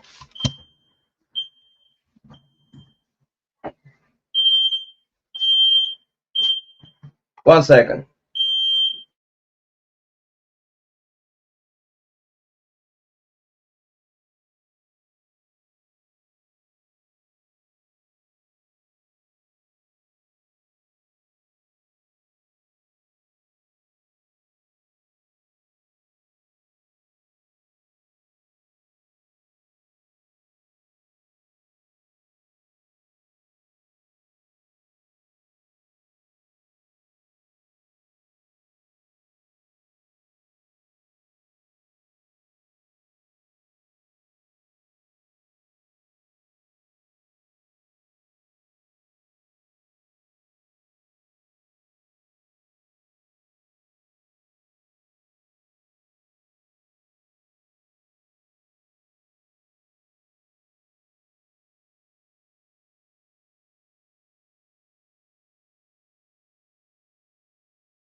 The alarm is going crazy. Ain't no fire. I'm on fire. Yeah. That's what's going on. I'm so on fire that I'm getting my own alarms at the house going off. Let's see what we got here. Out of Canton, Massachusetts, same people who investigated the Karen Reed case. Whoa, okay. No, I gotta check it out. Joanne, I gotta check it out.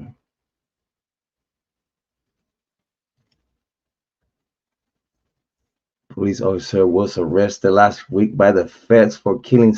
Whoa, that's major right there. Big shout out to Joanne with the news. Man, Roger said she's silly though. I'm gonna jump in the shower. Just got home from work. I'll be listening. Big shout out to Joanne. Thank you so much. Very appreciated. Oh yeah, no, I'm on fire though. I'm on fire. I'm telling you that much. I know. I'm on fire. Don't feel sorry for you, biatch. Say Roger says Jrod on the chair pulling the battery. You silly. How you know? Big shout out to you very so much. I appreciate it. Let's listen a little bit to this emergency survey questioning hearing. Why this is so important. Oh, it was my I'm on fire. I'm on fire, Joanne. You know, I'm on fire with this Idaho 4 case. I'm getting my own alarms turning on and stuff like that going off because I'm on fire, you know.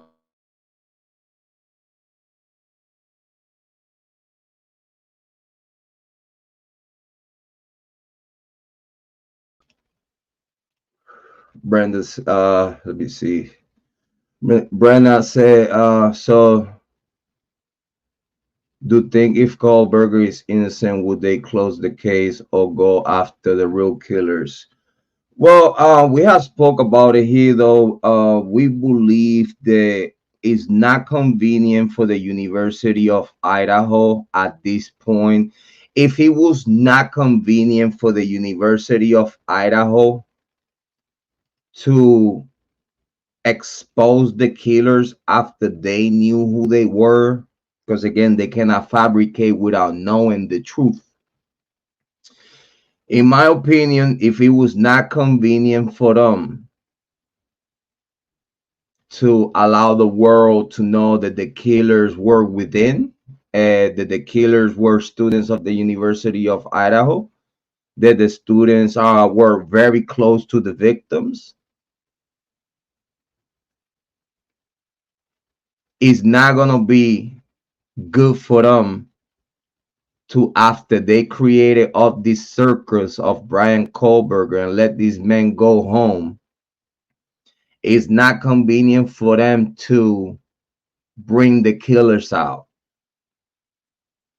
because then the full cover up is gonna show, because then they're gonna backtrack the information and they're gonna see that Moscow PD purposely ignore real facts.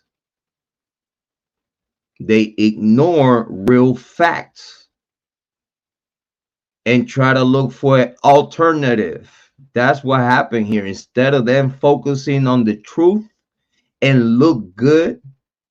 Listen, the University of Idaho do not understand that they could look way better if they would show the world that if this heinous crime happened within their studentship, that if it was students that committed this crime, they would have looked good showing to the world that if one of their students commit a crime, it shows that the University of Idaho will utilize every extent of the law to make sure that if a criminal, even though is a student of the University of Idaho, the University of Idaho is going to act accordingly, and is going to make sure they don't interfere in the investigation of law enforcement, and he's going to allow justice to take place.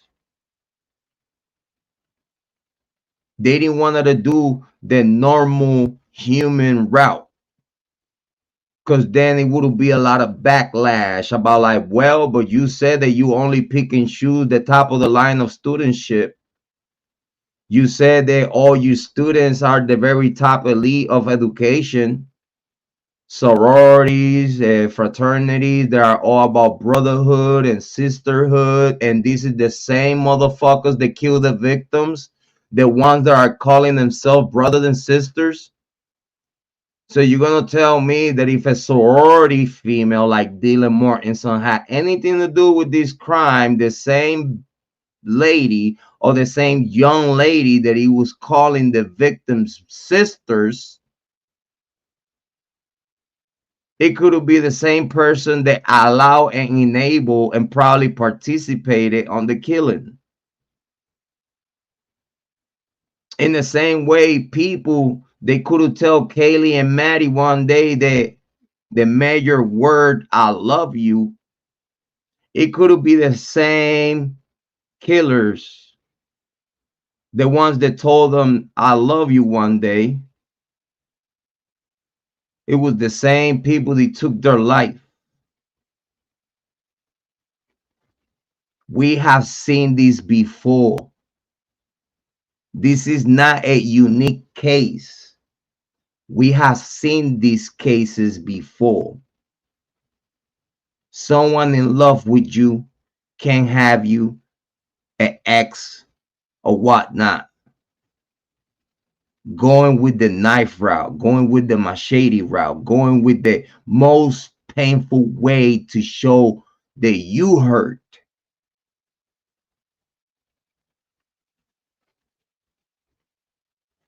But just because you was hurt don't mean that you're gonna kill the person that you say that you love the most. Because if you ever loved that person for real, and didn't work out of the respect of that one love that you felt one day, just out of respect to that, you will not think about harming that person. Just out of love. Just okay, did not work. But when you really love a person, you let him go. If you really love a person one day, it did not work out, you really loved them, let them go. It's a simple process of life. When it doesn't work, it does not work. You have to leave it the fuck alone. Ain't nothing you could do. And those people that think that you could force someone to love you, guess what? You're the type of motherfuckers that do a type of crime like the Idaho 4. Because you believe that you could force someone to love you, but like they don't love you no more. As soon as you realize that this person do not love you no more, and it's a lost case, ain't nothing that you could do is gonna get you this person back. Then now, if this person is not yours, it's not gonna be no one's. And you go to the ultimate to make sure that you fulfill those emotions that you feel inside of you, that makes you think in an hallucination that you right. Oh, she crossed me. She disrespect me. She shouldn't know better. Because this is the problem of the word. She should have known better. She should have known that this would have happened and she would have done that. Guess what? Females are gonna do it anyway. And you are the motherfucking dumbass that think that way. Because females are gonna do what they wanna do. And you as a man need to be ready to stand as a man and eat that shit. And leave it alone. That means did not work. That means leave it the fuck alone. That means find something else to do. And young adults, they don't have that talent. They don't know that they don't have that talent of understanding when something do not work. It just do not work. Leave it alone. Move on. Find something else to do. It's some young adults that do not get those skills because their parents don't have those skills. So if the parents don't have those skills, the young adults will not have those skills neither.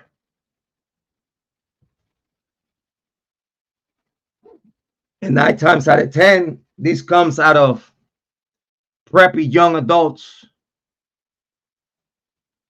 that the families are in a position somewhere in life, in politics, health department, or education, or even Department of Justice, like the DA office. We know about that one.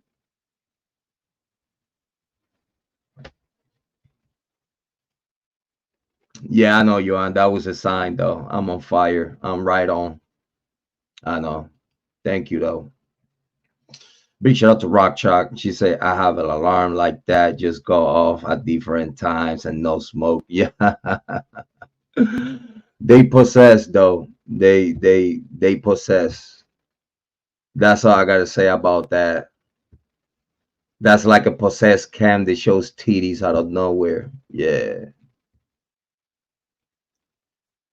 Same thing. Different gravity. Johan says Scott Green book, he said in chapter 43 that the reports they received early on that Greek life was involved. Bang, bang, bang.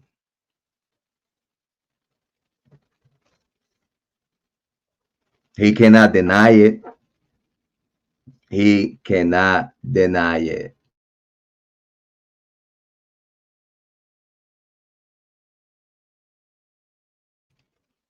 He cannot deny it. Nope. He cannot deny it that he knows the truth since day one. So let's listen. Let's listen a little bit of Judge on that hearing of emergency hearing for the survey. I want you to just take a look at it real quick.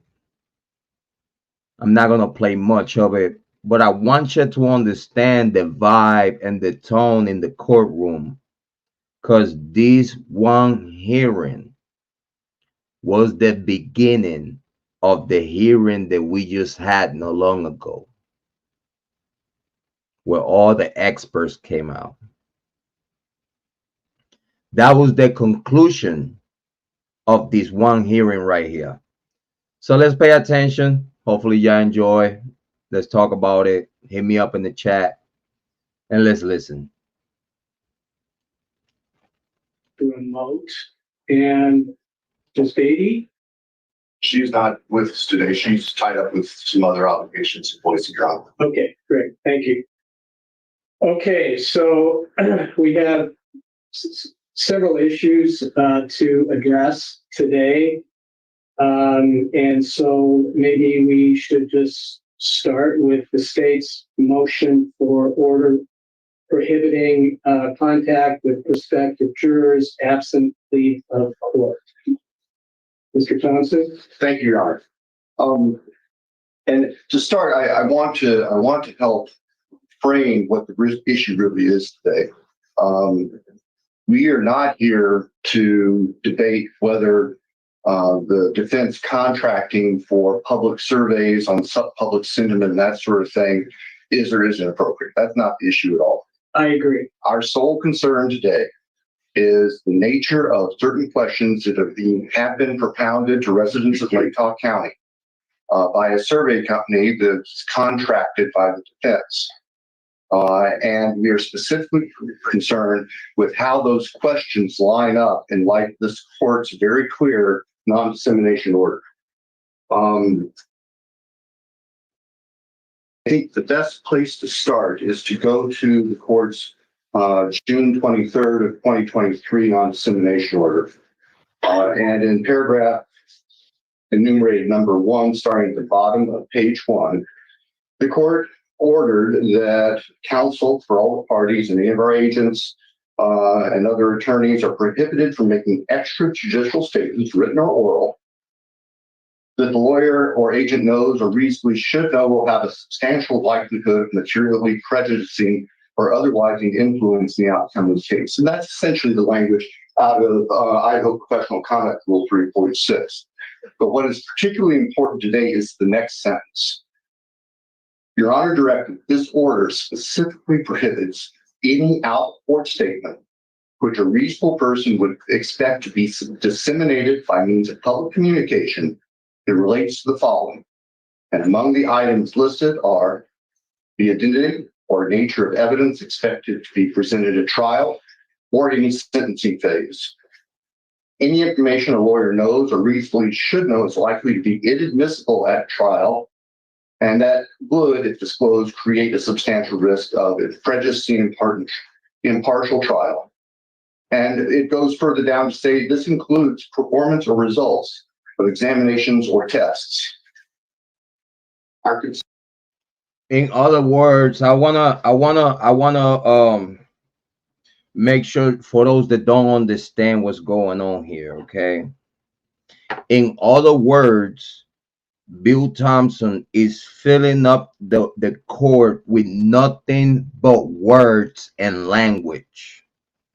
This is all what he's doing right now, just word and language, because nothing that he's telling the judge mean anything substantial for his motion or the concern. He just said it very clear. The first thing that came out of his mouth, he said that he understands the survey is okay. He's not saying that the survey is not appropriate. That's what he said before he said all this shit that he's telling the court. So what he just told you right now is no reason for me to be here politely. Now let me fill you up that with all this other bullshit that I'm about to tell you that it makes no sense and don't have no backbone for it. That's what Bill Thompson is doing right now, because I want to explain it very, very clear. The first thing he said out his mouth is that I'm not telling the court that the survey is not appropriate. So what the heck we doing here? How in the heck the judge just put a state so the defense team stop a survey, stop doing their job with nothing, because then now you tell me the judge put a stay for the survey to hold on up to the hearing with no findings, with not even the right to do it, because it was a no-go. It was nothing there. The first words that it came out of Bill Thompson's mouth was, I'm not telling the court that the survey is not appropriate. So what the heck we doing here? How in the heck you put a motion to stay the process and the court approved it without listening to the defense team? And now the first thing that you said to the court in your presentation on record was that I'm not telling the court that this survey isn't appropriate. But everything you say right after that is to make the survey look inappropriate. You just contradicted yourself in court, Bill Thompson. What? on record. You said the survey was appropriate. So it seems that you don't have no problem with the survey. So why we here? This is why I said that everything that Bill Thompson is telling the judge right now about it is nothing but air, gas, and language. It's all what it is. It's just language. Because he just told the judge way before he started his presentation that he's not telling the court that the survey is inappropriate. With that, he just lost his whole motion. With that, just proved that the state, the judge imponent that put in this one particular hearing for this hearing, it was not appropriate.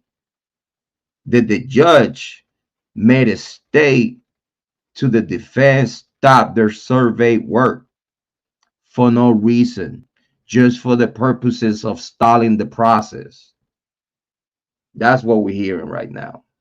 Concern here is that the questions that are being propounded on behalf of the defense, and let me stop for just a moment. I want to be clear on this. Before Bill Thompson said that, big shout out to Tanley Ray. Thank you so much. Thank you for being here. Let me see what you got here. He said, while Steve G is doing interviews, was that with or without legal approval? Yeah, I know. I mean, it was very clear that the judge let the family members know, at least this was in particular to the Goncalves family. Because from all the family from all the victims' family, the only family that it could be called on trial as a witness, is gonna be the Goncalves.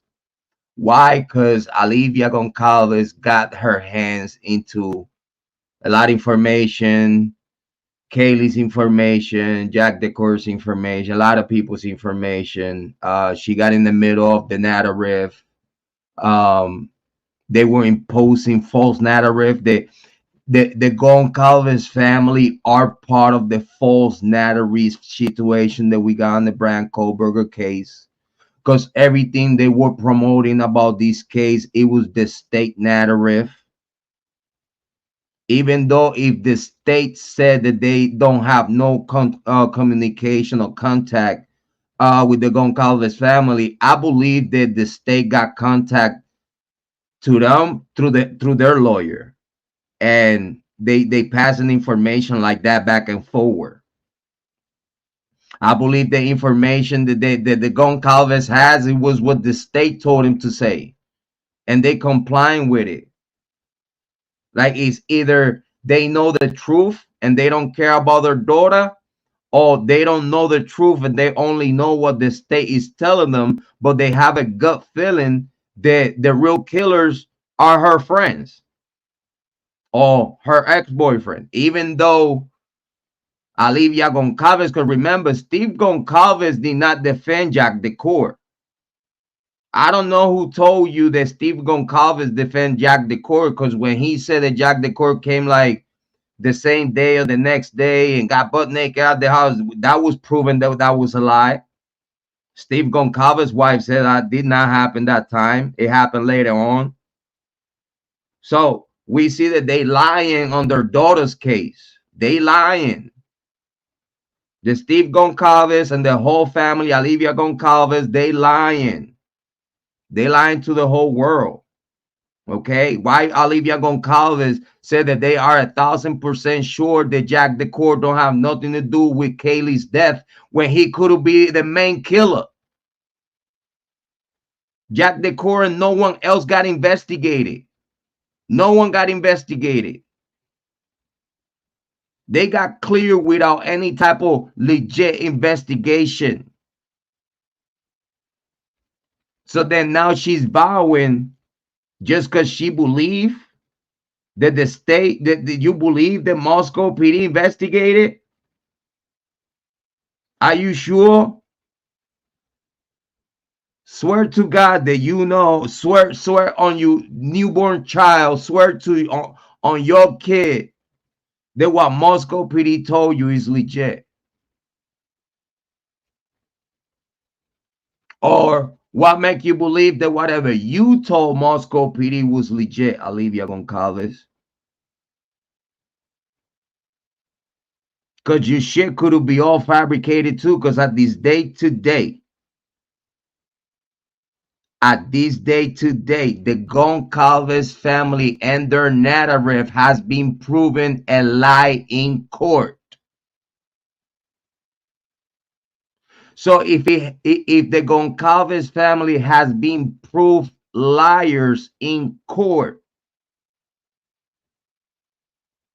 you cannot tell me that they could not be hiding,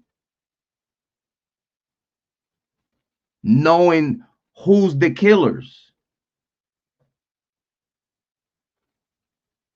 Because they said they talked to everybody, right? Are you sure? Now, are we going to believe the Goncalves on anything they say out of their mouth? We are going to believe the Goncalves family on anything they say on their mouth. Now we can't even give him the benefit of the doubt no more. At least I can. Because I already know they are a toxic family way before this happened. We do our homework. We do our homework here in Jrod on Point, and yeah, y'all don't want to know none of this shit that they got going on with the dirty laundry and shit. Y'all don't want to know that they're gonna call this family dirty laundry. Nobody, no family wants their dirty laundry to pop out, especially because their daughter died. You heard me.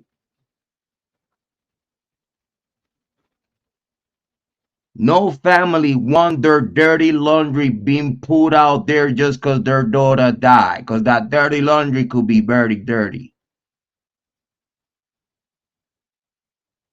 So, of course, they're going to cooperate. Just let's say like this, knowing that you kids were not saints.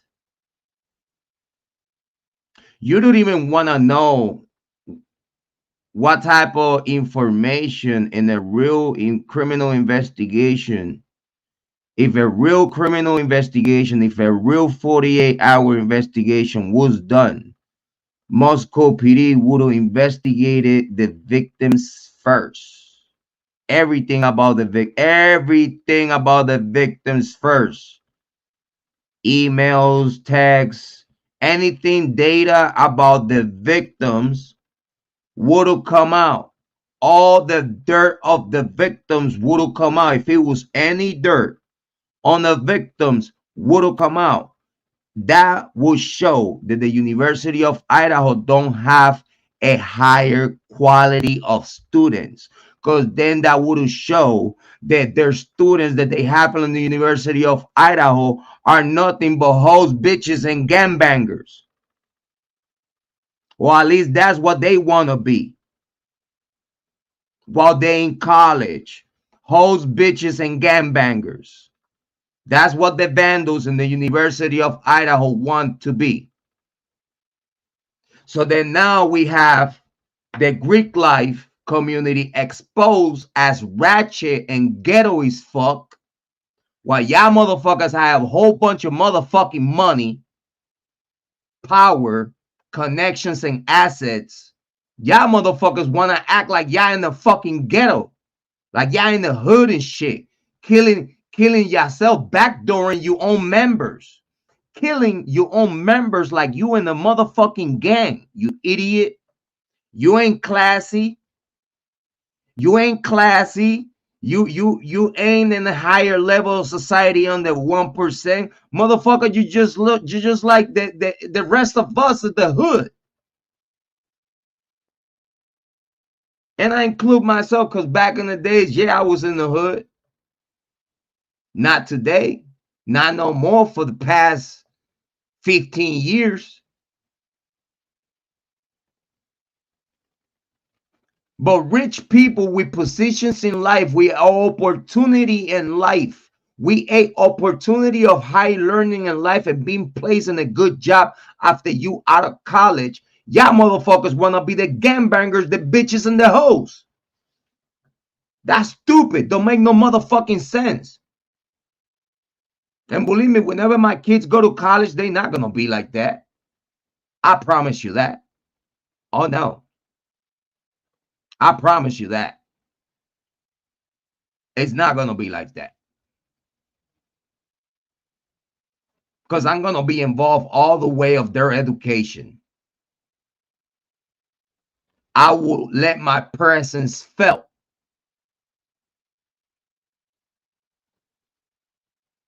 And they'll know to not play with my kids. Facts.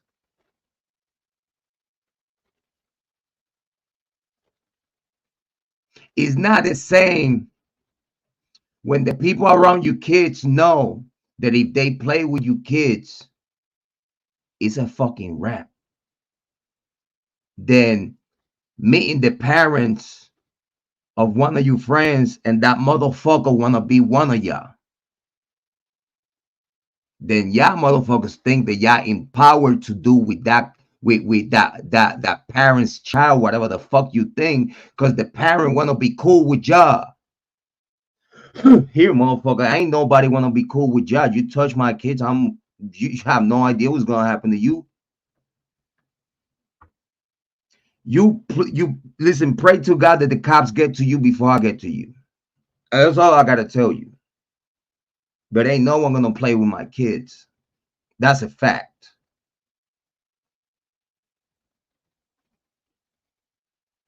That's what's going on here.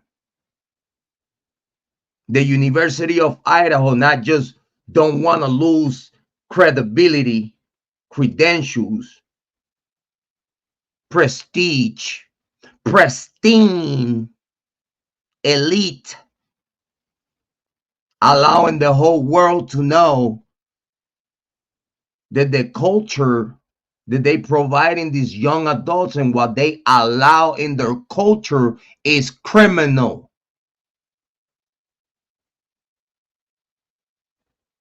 Because you have a fucked up culture. Yes, Brenna, gangsters wanna be. Because that's all what they are. This is people that want to be someone that they cannot be in real life. And just because they have money, have access, probably access to a little gun here and there, access to drugs here and there, you know, then now you think that you are one of them. But you're not. You want to be. These motherfuckers out there in college, they can't wait to catch a body.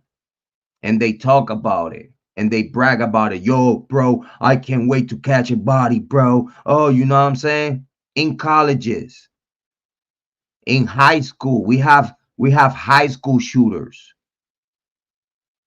It don't matter your race. It don't matter your gender. Or it don't matter what you call yourself. You could call yourself whatever you want to call yourself. Call yourself nothing. How about that? That's going to be the new gender. What's your new gender? Nothing. It don't matter how you call yourself. We have killers right now thinking about killing in high schools. We got young little motherfuckers in middle school bringing knives and guns to school. That's in middle school. Now, you tell me what's going on in college, which is more power, more money, more access.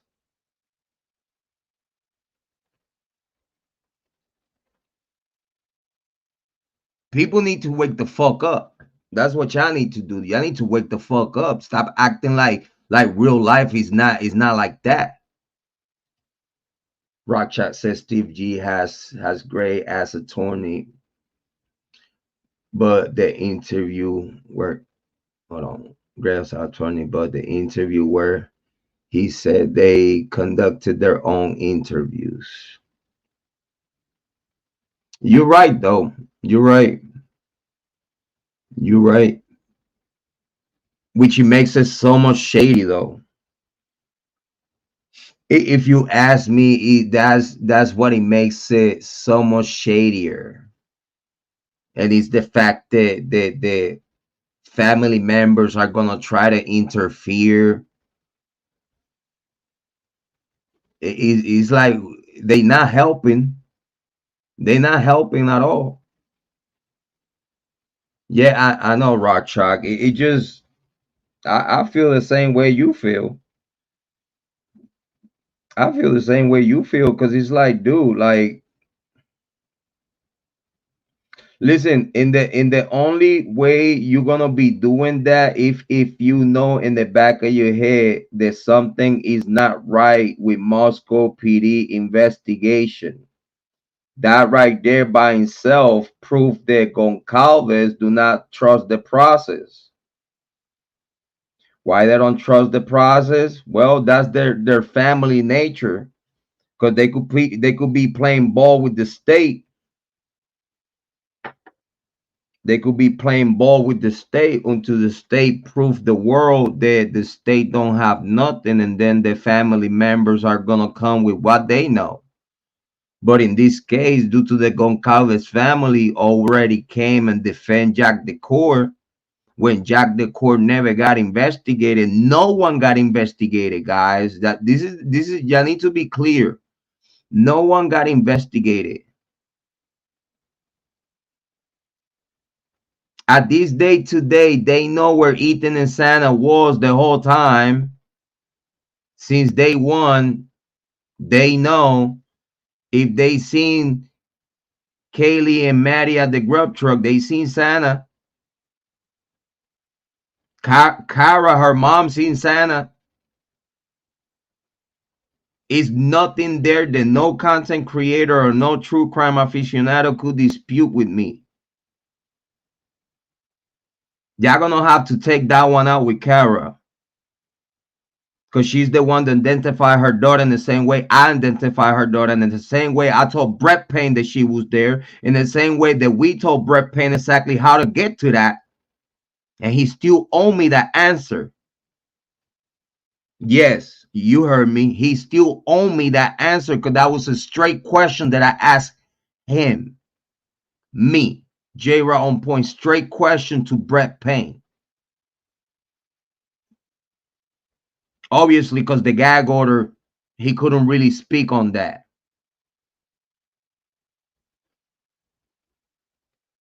But by the time I got to talk to him, I told him, I told ya the same information 2 weeks after the killing. 2 weeks after the killing, I told ya where everybody was, at what time, and what happened. My information was so shocking that at this day today, after y'all ran away from it, because y'all was about to run away from it anyway, because that's the whole reason why I called y'all, to let y'all know that I know. I didn't call you to tell you something that you didn't know already. Because everything that I told Moscow PD 2 weeks after the killing, it was the same shit that they knew already. I just wanted to make sure that they knew that someone outside of your circle knows the truth. Now it's up to you to find out how in the heck I know what I know. It's for you to find out. I know that at this day today, after almost 2 years, I've been right on the Kiely Rodni case and the Idaho file. And if you don't believe me, just watch my videos. Just go back on my catalog. Just watch my videos. I'm still uploading the old videos from the Terminated channel. I'm about to upload the live stream that Kara told me that's my daughter. I'm about to upload that one right after this last upload. I'm about to upload the clips, and it's going to be pretty long because it was a long live stream. All the clips, and then the live stream at the end. That was the live stream that Kara comment right underneath. That's my daughter. She emailed me. She called me. We talked. We had discussions about it. This is why sometimes I get a little upset with content creators that don't understand what's going on because they just don't know. But I don't blame you for not knowing. It's totally, it is, I am too in deep, not you. I am in too deep.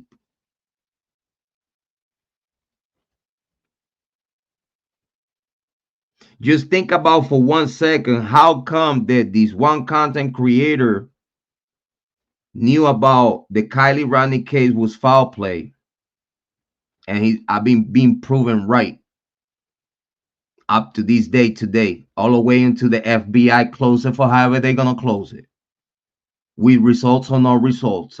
Whatever they do, that's what they do, and hopefully Kiely Rodni get to rest in peace, and we get to stop talking about it. But in the same thing happened in the Idaho 4. Just think for a second. How come that this one only content creator, Jrod Point, is the only one since day one that knew that Bryan Kohberger was not the guy? Just think about that for a second. It's a lot of people call themselves sleuths and cyber sleuths. I could teach you about cyber sleuthing. I could teach you about that. I guess I'm lucky enough that I know what I know. And I guess I'm lucky enough to have family members in higher places in life. I guess I'm lucky enough to have people that has known me for the past 20 years that I could call for a favor anytime. I guess I have done what I needed to do in life to make sure that I built a network that me just reaching out few people, I get to know a lot. I knew when I came to YouTube and I made my first video, let me talk to you, Lindsay. That video went viral.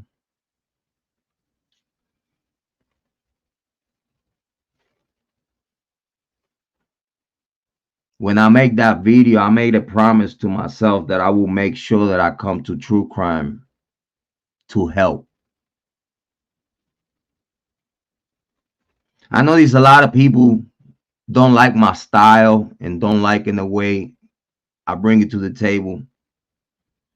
But one day, I promise you, you're gonna play my videos back, probably after I'm gone.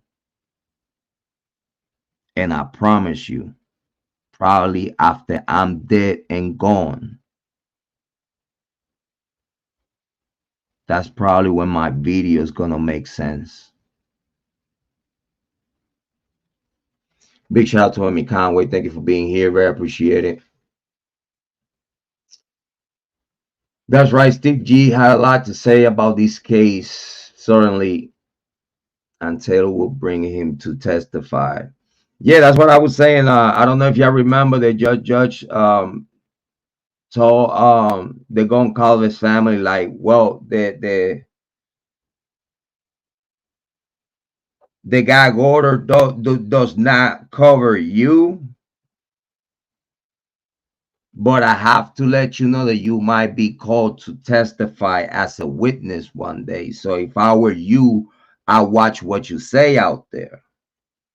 That's what the judge told the Goncalves family.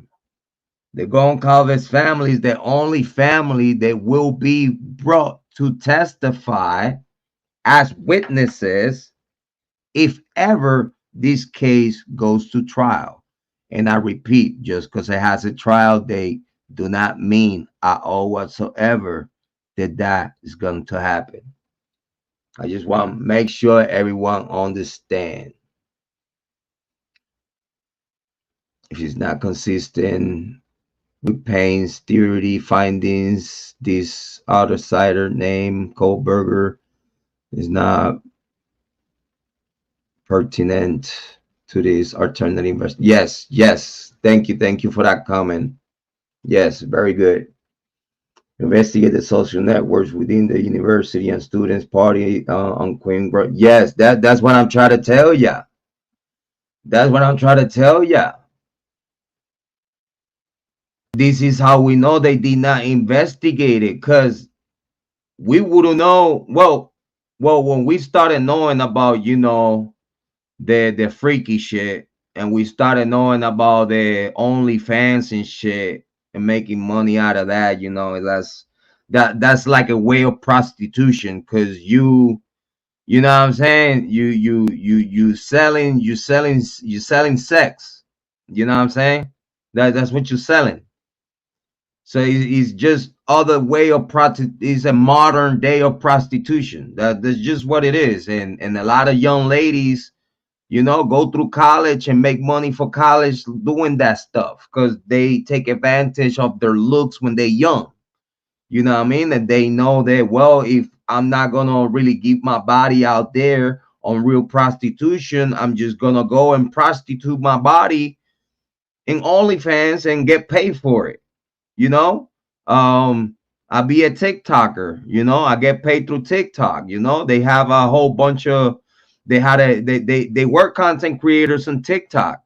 So what I mean, it's a lot of TikTok dirt. It's a lot of TikTok messages, and people reaching out, people that fall in love with you because you're a TikToker and stuff like that. You get a lot of stalkers out of that.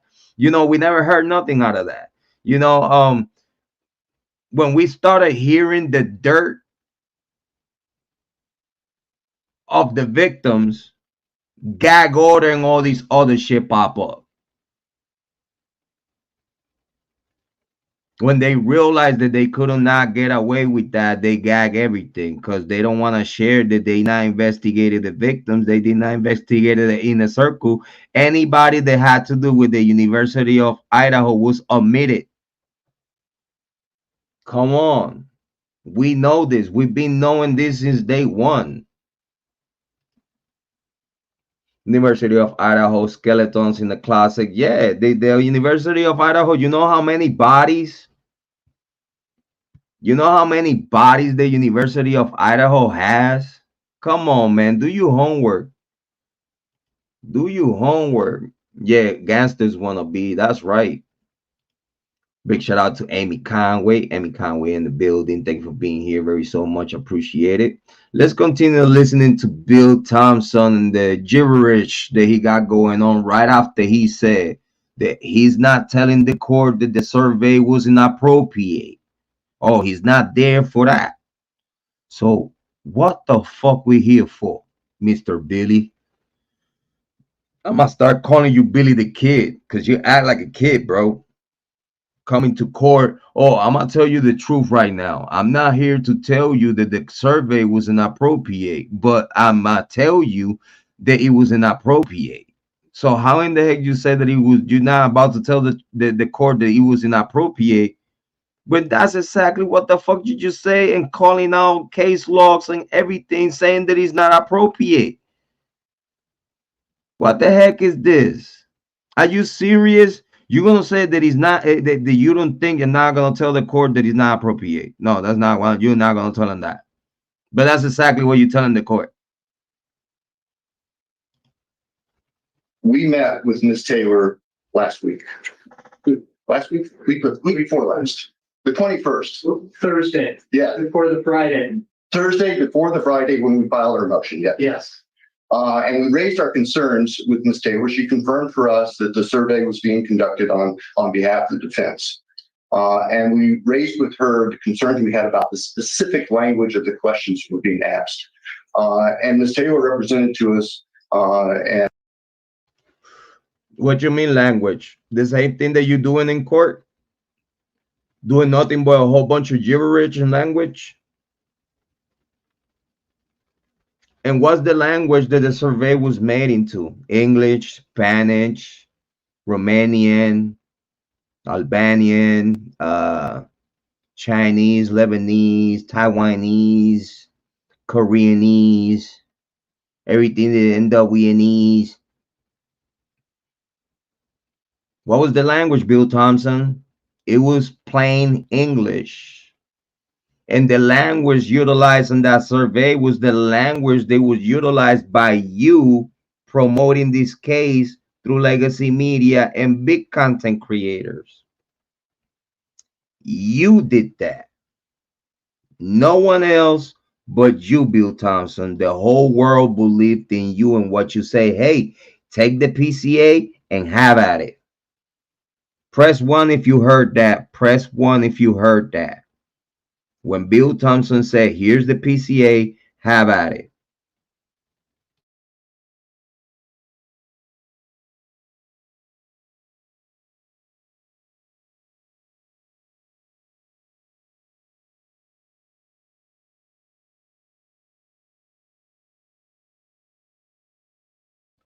Thank you, Amy Conway. Very appreciate it.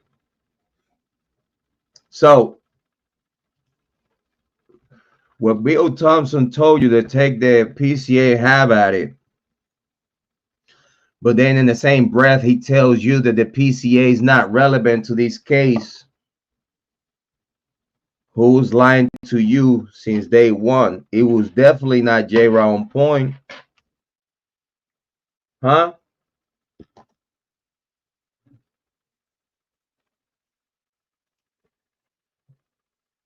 Who was lying to you? You know that at this day today, you are subscribed to people. They've been feeding you bullshit about the Idaho 4 case.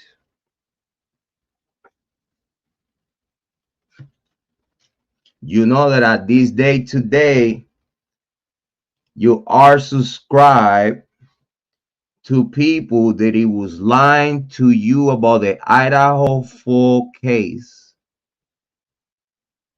When you are unsubscribing from them. Oh, because I like what they talking about, all the stuff. You know, I think they right on the stuff that they talking about. I think they, you know, they might be wrong in the Idaho 4 case, but everyone is allowed to be wrong once and twice. That mean I'm gonna unsubscribe because you know what I'm saying? I give opportunity to people, equal opportunity to people. You know what I'm saying? Get the fuck out of here. Come with that bullshit. Listen, if I know someone is playing me the fuck out on one case,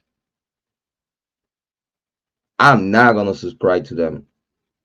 You may listen. I'm subscribed to a whole bunch of content creators. I hope you know that. So that means that I'm paying attention to your content and I'm watching. And it's actually a pleasure to be subscribed because it's great content. But you know how many content creators are out there right now getting thousands and thousands and thousands of views, and you get hundreds and hundreds of people in your chat, and everything that you're talking about is nothing but poop. In Spanish, mierda. And then I'm the bad one because I'm calling this shit out. Then I'm the bad one because I'm trying to open the people's eyes and be like, dude, can you see they playing you the fuck out? Like, I don't play you out.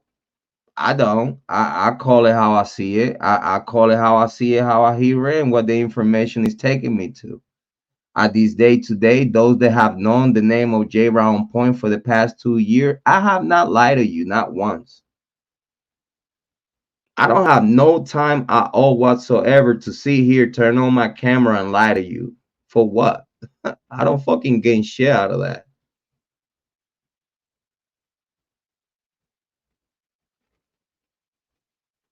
But you and those that are subscribed to those content creators, why won't you call your favorite content creator when your favorite content creator just play you the fuck out? Why? Because you that such a fan, you the super fan. Right. They can do no wrong.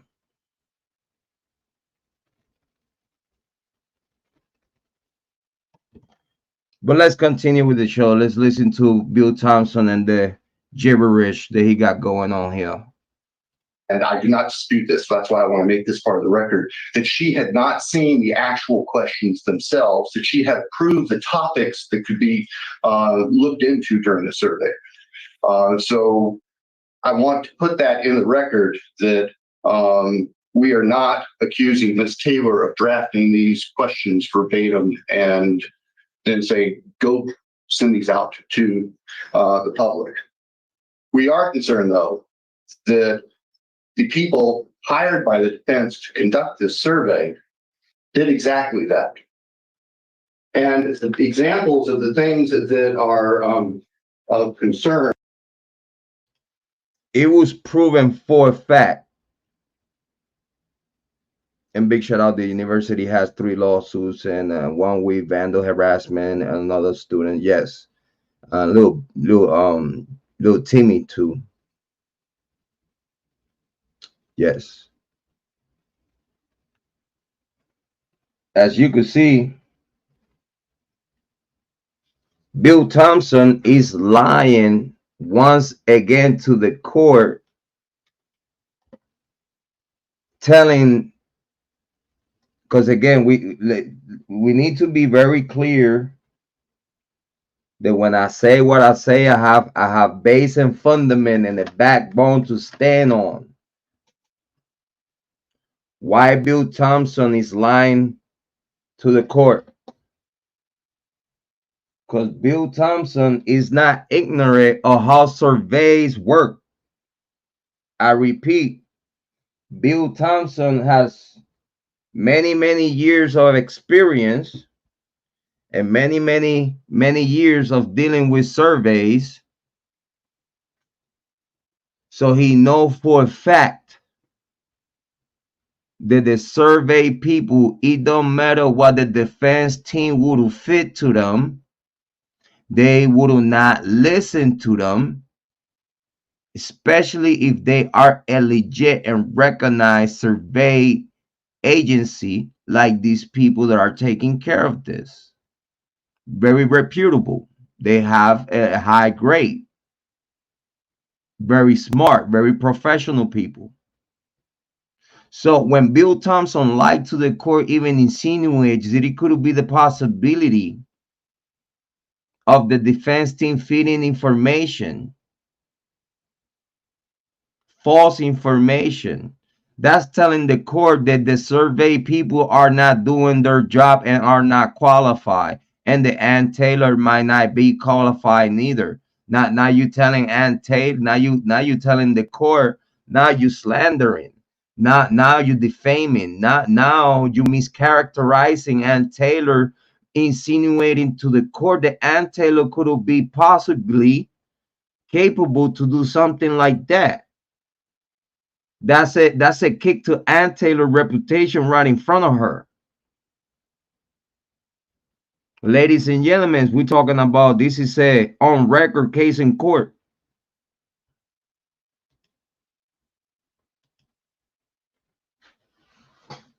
Big shout out to Amy Conway. In a legit case of court on record, Bill Thompson is making himself, while making himself looking naive, powerless, confused, without any type of angle. Again, if you have any evidence and get Mr. Kohberger, you would not be looking this coagulated.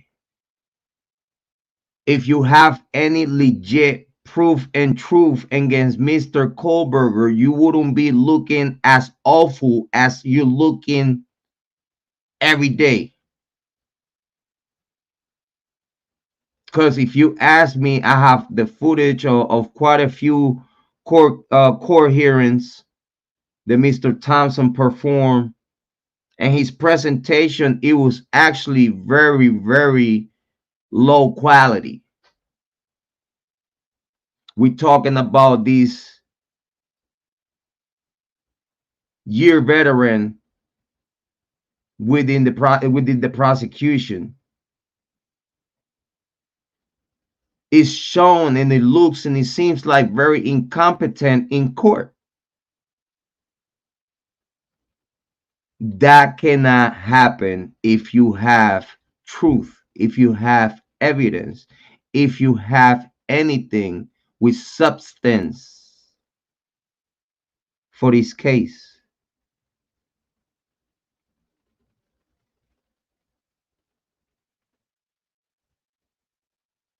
If your evidence was to the 100% cookable, I believe this man would be done cooked, well done, long time ago. Actually, if they had anything to cook this man long time ago, he would have plead. He would have plead out already long time ago.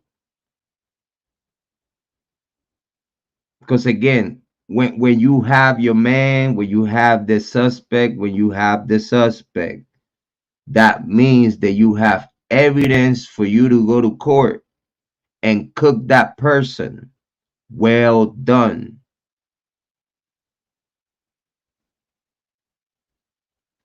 You cannot go to court with circumstantial evidence, but no connection. Circumstantial evidence could only stand if it has any type of connection. It has to prove connection, because if it's no connection, the circumstantial evidence gets thrown out because there's no connection. Is no connection for that circumstantial evidence to stand on. It has to be a connection.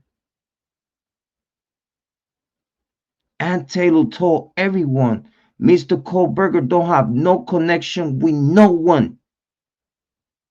She told you that long time ago. So that just told you right there and then in court on record that all circumstantial evidence against Mr. Kohberger was a no-go. And that's why when she pushed the dismissal, it was not even heard by the judge. It just denied it. Because now we have to trust judgment. Because for him to do that, for he to deny that dismissal, he needed to have more than proof that that circumstantial evidence could stand in trial. That's due process violation by itself. That's one of many that I already told you. That's one of many more that I'm about to call out for you. Not just in this hearing, but many other hearings that we talk about. Y'all know that I know what I'm talking about. I went through the whole court process for 2 years and a half. Try to take me to superior and all that shit. When I'm an innocent man. When I'm an innocent man and the state is malicious against you, they'll do the most dirty legal shit to try to make you look like, but due to they don't have no fucking proof. It don't matter how bad they make you look like, you always gonna win. Fuck what they make you look like. Prove it. Fuck what you say. Can you prove it? Just prove it. I think the world be satisfied with proof. It's that simple. I know a lot of people been telling me, you know, emails and content creators, collaborators, and moderators been telling me, Jrod, we want to hear more of you court breakdowns and stuff like that. But you see, I don't have no problem doing that. It's a pleasure actually. But at the same time, I don't know if that'll be welcome for the rest of the niche. Because you know my takes, he's very not giving a fuck. I'm gonna tell you exactly how I look at it. The language is not very nice and polite. But for those they could speak my language, and for those that understand the swagger and the way, you know, the words are coming out of my mouth and the way they coming out of my mouth, they're about to come out of my mouth, that's how they're gonna come out of my mouth. As long as you just understand that that's how they're gonna come out of my mouth. No, Diddy. Everything be cool. Cause you know that I'm not here to make you lose your time. Not waste your time when you are listening to Jrod on Point. Cause I know I'm not wasting my time. Believe that. I just hope that one day someone give me my flowers for what I do here. Cause I tell you what though, I give my own flowers. You know that. I'm very humble, but at the same time I know how to give me and set myself a pat on the back. You know I'm not shy from that. You know I'm the GOAT. I'm the real true crime king. And that's a fact. That's a fact. That's 2 years in true crime. I totally understand. I want 1.5 subscribers. Each one of y'all mean a million subscribers to me. So right now for me, I have 1.5 million subscribers. In my understanding, that's how I feel. I have 1.5 million subscribers. Because I appreciate each one of y'all, moderators, new subscribers, OGs.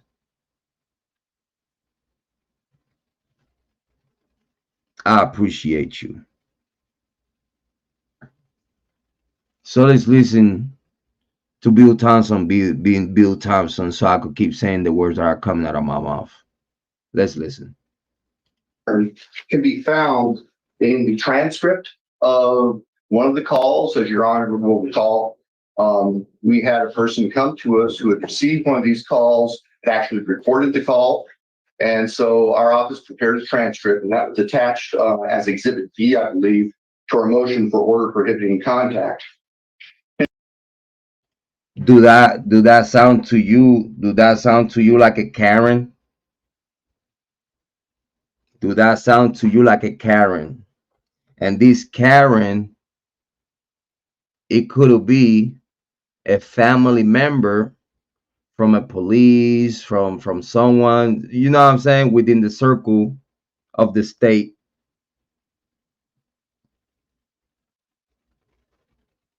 Probably they call Bill. Yo, Bill, they call me. Well, what should I do? Oh, listen, make a complaint, call the sheriff. Come on, man. This is a small town. Everyone knows everyone. Everyone is family member type of shit.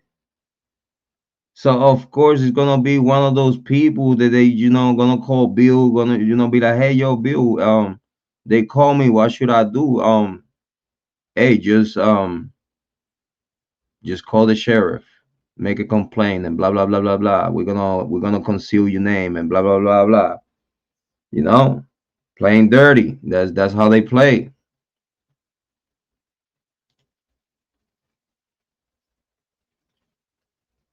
Cause sounds like a Karen right there. It sounds like someone within the inner circle, within the justice system in Idaho, that knows about it. That knows that they could use this like on benefit, you know, on trying to whatever they trying. You know what I'm saying?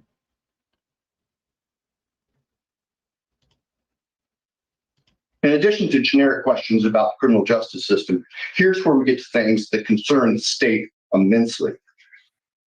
Question: have you read, seen, or heard if Bryan Kohberger was arrested at his parents' home in Pennsylvania? Question: have you read, seen, or heard if police found a knife sheath on the bed next to one of the victims? Question: have you read, seen, or heard that DNA found on the knife sheath was later matched to Bryan Kohberger? Question: have you read, seen, or heard if Bryan Kohberger owned the same type of car recorded on video driving in the neighborhood where the killings occurred? Have you read, seen, or heard if the cell phone tower data showed that Bryan Kohberger made several trips near the victim's home in the month before the killing? Have you read, seen, or heard if the university students in Moscow and their parents lived in fear until Bryan Kohberger was arrested for the murders? Have you read, seen, or heard if Bryan Kohberger said that he was out driving alone on the night of the murders?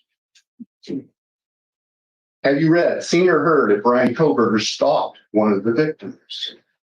Have you read, seen, or Everything you have heard and everything you're about to hear is the same shit the state been telling the whole world through legacy media and big content creators in YouTube. He's reading the same shit that he put out there, and he's complaining of the shit that he created. Bill Thompson have the face to sit there in court and utilize the same shit that he created to try to create some more shit. Are you fucking serious? heard if Bryan Kohberger had followed one of the victims on social media? Your Honor, there is absolutely no question, but that those questions are disseminating by means of communication evidence expected to be presented, evidence that could be or would be inadmissible at trial. And I will say there are a number of these representations placed in the form of a question, but representations of fact that are not true or that would not be offered at trial. So you have to tell the whole world yourself, Bill Thompson, on record that you are lying on the PCA and every single detail that you have in this case. You just admitted to the whole world that you are lying. Busted here in Jrod on Point. You're welcome. Or the performance or results of the examination test. And these questions specifically refer to DNA testing. Now, I recognize that the defense says, well, all this information is out there in the public media somewhere, but that misses the point. That's assuming that every person in Latah County who is called has followed all of this nonsense in social media, has followed extensive coverage. There are people who consciously avoid reading coverage or listening to coverage about this case because they don't want to. Another lie in court. That's another lie in court. The human nature is nosy. The human nature is nosy. Humans always want to know what they do not know.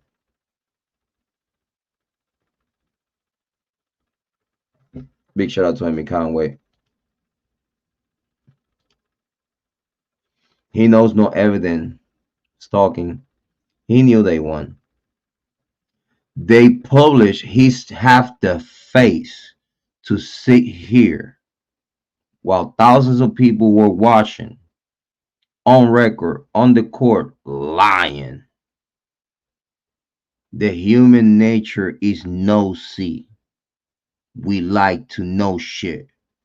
Ain't no one gonna turn their back on some information.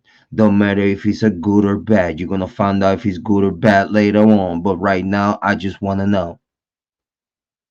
Lying to the court, acting like we fucking naive and shit. Who the fuck he talking to? If this is like a different breed of human beings and shit, if this is a breed of human beings that thinks that other human beings outside their bubble are stupid, who the fuck Bill Thompson is talking to? That's the fallacy of the position defense is taking here. So what the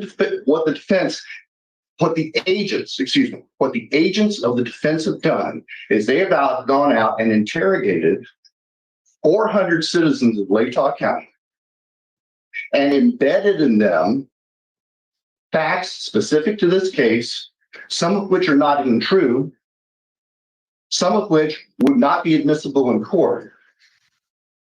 So you admitted again that what you did with legacy media and big YouTubers, you yourself, you Bill Thompson,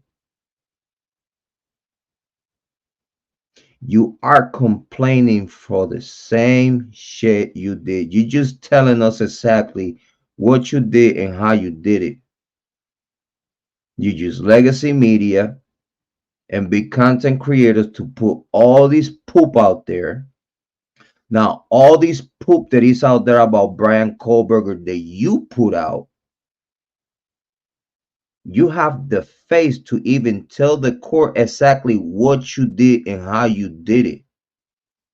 You injected not just future, the coverage of this case was so big that you wanted to make sure that everyone in Idaho knew what the fuck happened.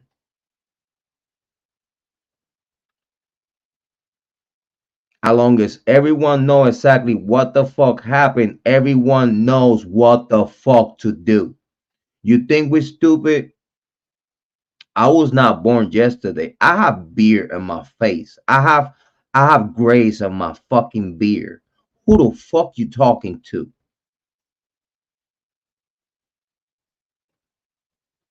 You telling the court exactly what you did. You used legacy media to reach out millions and millions, and you wanted to reach out all the people you could, even around the world. And you injected on every single possible juror and the whole world this motherfucking narrative, you fucking idiot. You did it, Bill. You.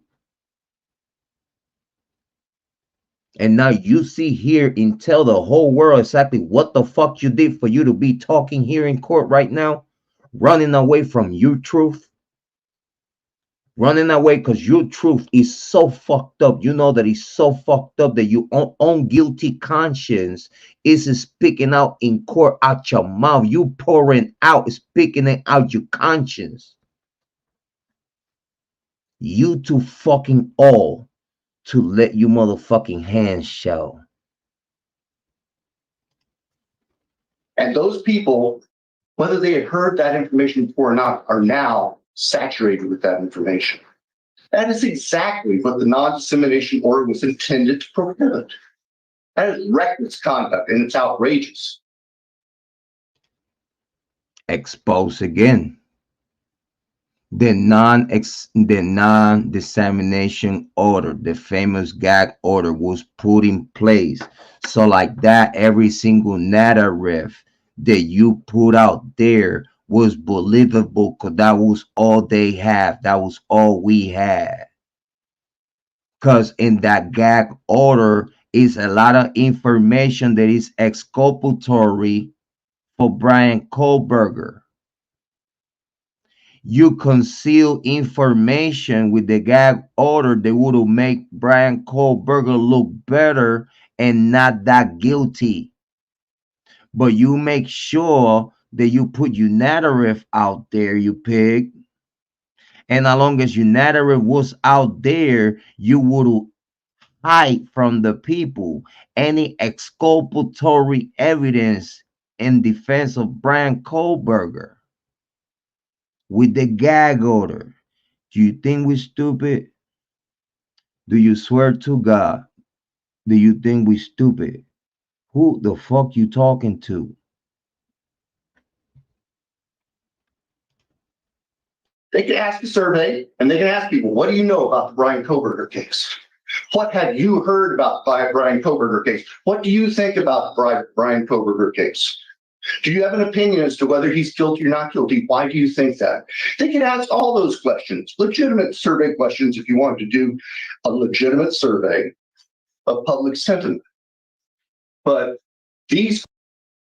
So now he's telling the court that the type of questionnaire and the question that they were asking were not, it was not a legitimate survey because they were asking this type of questions that it comes out of the same shit that he put out there. What the fuck? So we're gonna sit here and listen to you, Bill Thompson, knowing what we know, and you literally are there complaining about the same shit you did. This is fucking incredible. Questions go far beyond that. And I recognize that that it is represented that the survey questioning here in Latah County with those 400 residents has been completed, but they're already saying they want to take these questions out to other possible veneers. In the same way, you took that information against Bryan Kohberger and published it all over around the world. What? You complaining about the information you put out there. Let me remind the people. Now I keep saying so it's drilled inside of your head. Big shout out to the 30 people watching. Thank you for being here. I appreciate it. You're listening to Jrod on Point. We're talking about the Idaho 4 case, Bryan Kohberger, Bill Thompson, and Judge teaming. And that could occur some due process violations. We calling it all out today. Here in this beautiful morning, it's 3:39 a.m. here in Ohio. Hopefully everyone is enjoying yourself. Thank you for being here. Very so much appreciated. And we're listening to Bill Thompson complaining of the same monster that he created. Let's continue. Doing the same thing in other potential jury pools that they're doing with our own. That is far beyond acceptable. These are questions that, quite frankly, might not be able to ask in voir dire, much less into an uncontrolled, unsupervised environment without any bounds, and just recklessly feeding this information, which is sensitive. And it's particularly sensitive when it comes to information that the state does not believe is true, or the state does not believe would be admissible or would be offered at trial.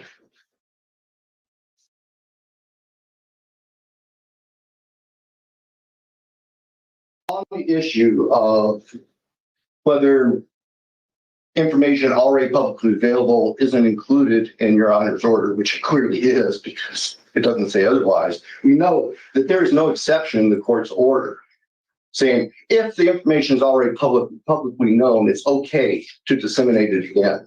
And indeed, that would be reckless for the very reasons that I just articulated, Judge.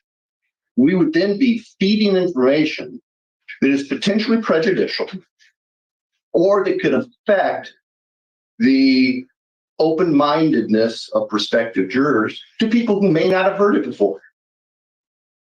That's completely reckless. And so, Your Honor, based on that, we think this needs to come to a stop. He admitted that it's reckless in the way he promoted Bryan Kohberger like he's a weird, nasty person. He's telling you how bad that is. Again, he's talking out of guilty conscience right here. He's spewing, he's purifying his spirit.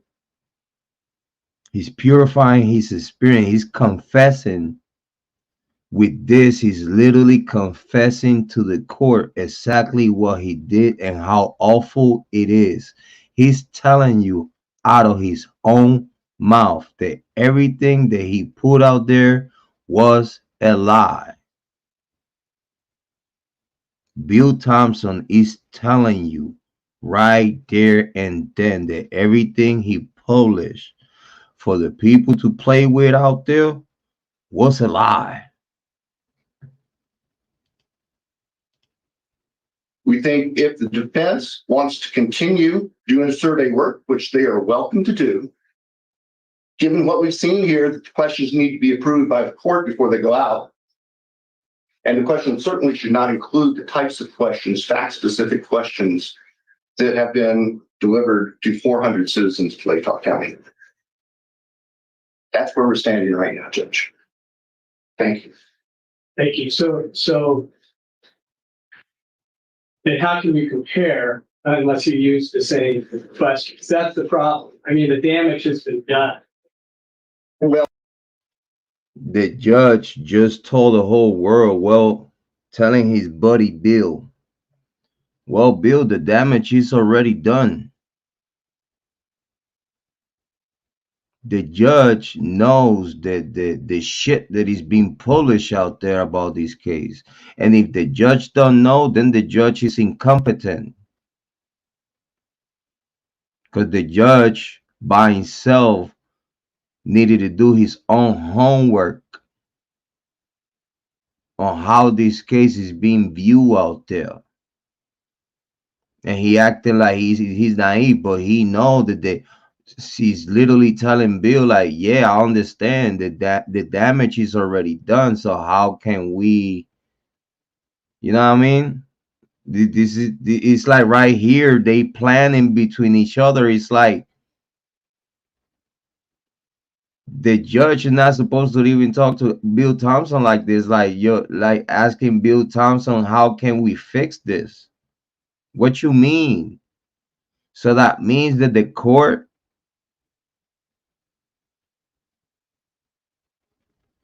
because again, in the same way the court has taken the lead with the gag order and all this other stuff that we already know.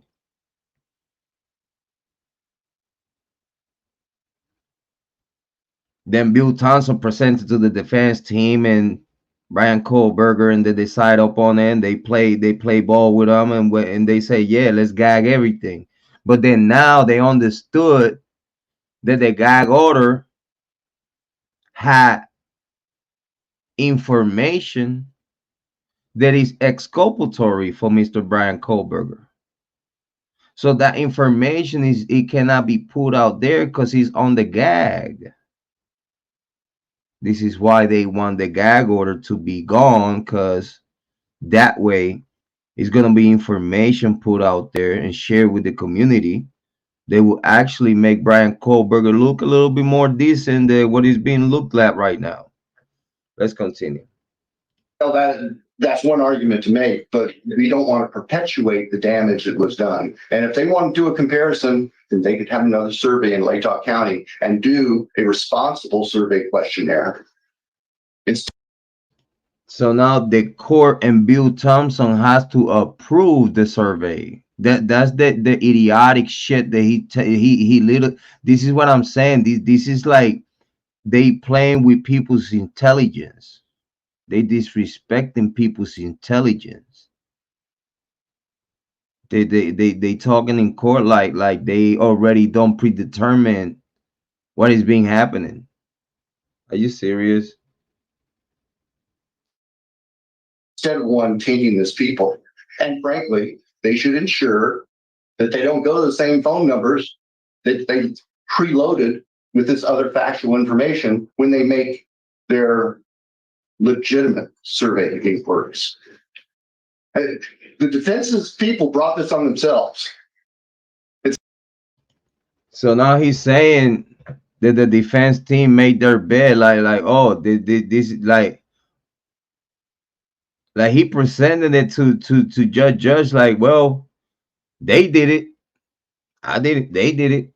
But they did do what? When you already said that you're not here to say that the survey wasn't appropriate. You already said that out your mouth. So everything else that you said right after that on record is a waste of fucking time. It's a waste of fucking time. If the judge, this is what I'm saying, the judge is a lot. This is a play. This is a play in court. The judge is allowing this fuckery because he already know this is a play. This he just sitting there to just play.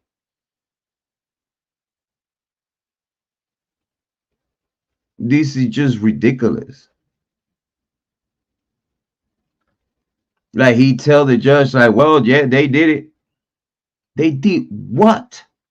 When the judge, if this judge was impartial and he was unbiased and he was any smart, soon as you said in court, I'm not here to tell the court that this survey was inappropriate. Soon as you said that, the judge would have stopped you right there and then. It would have tell you, okay, dismiss. Ain't nothing else that we need to fucking talking about. You make me have a stay and put a stop to the defense team, and the first fucking thing that come out your motherfucking mouth is that you're not here in court to tell the court that this survey was inappropriate, or I'm not here for that. What?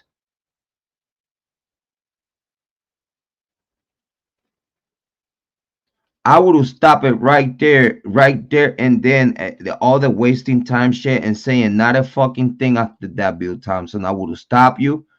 I would have tell you very humbly, shut the fuck up, sit down, dismiss, defense team, get to work. Y'all have the last words. Anything else that we need to put together?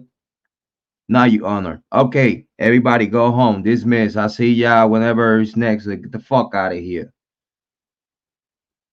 But no, these went for an hour and 23 minutes.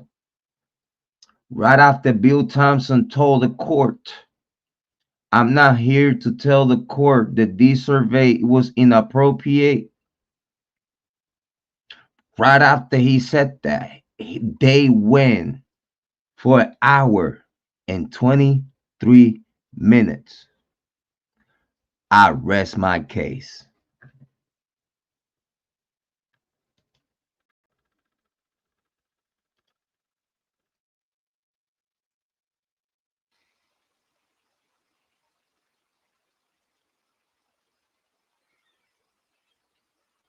This is how you drop the mic. My name is Jrod, and I'm here to serve the true crime community to understand the stupidity that is very hard for them to understand. I'm here to try to make stupid people understand shit that is very easy to motherfucking understand. But yeah, make it look like so fucking complicated. So who is a fucking idiot? You cause don't understand something simple, cause actually if you even care about the case, you go all the way back since day one, since the first information came out, and go right there forward, all the way into they found Mr. Kohberger, which is where magic one. If you paid attention to this case in the same way I paid attention to this case, you would be saying the same thing I'm saying right now. What the fuck is doing here?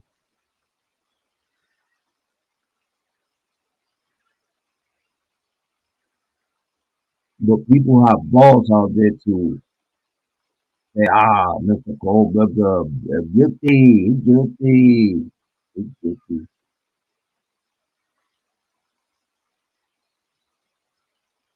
Big shout out to my brother, Big Bob Holding. He said he out of here, he out of here, he out of here, and I tell him, Big Bob Holding. So he out of here, he out of here, he done, he took and going over with. That man's gonna get the injection, he's done. So I'm like, all right, cool, I respect that. This is the shit that I gotta put up with my own friends. Big shout out to you, Big Bob Holding. I love you, bro. No homo, no DD. Big shout out to you.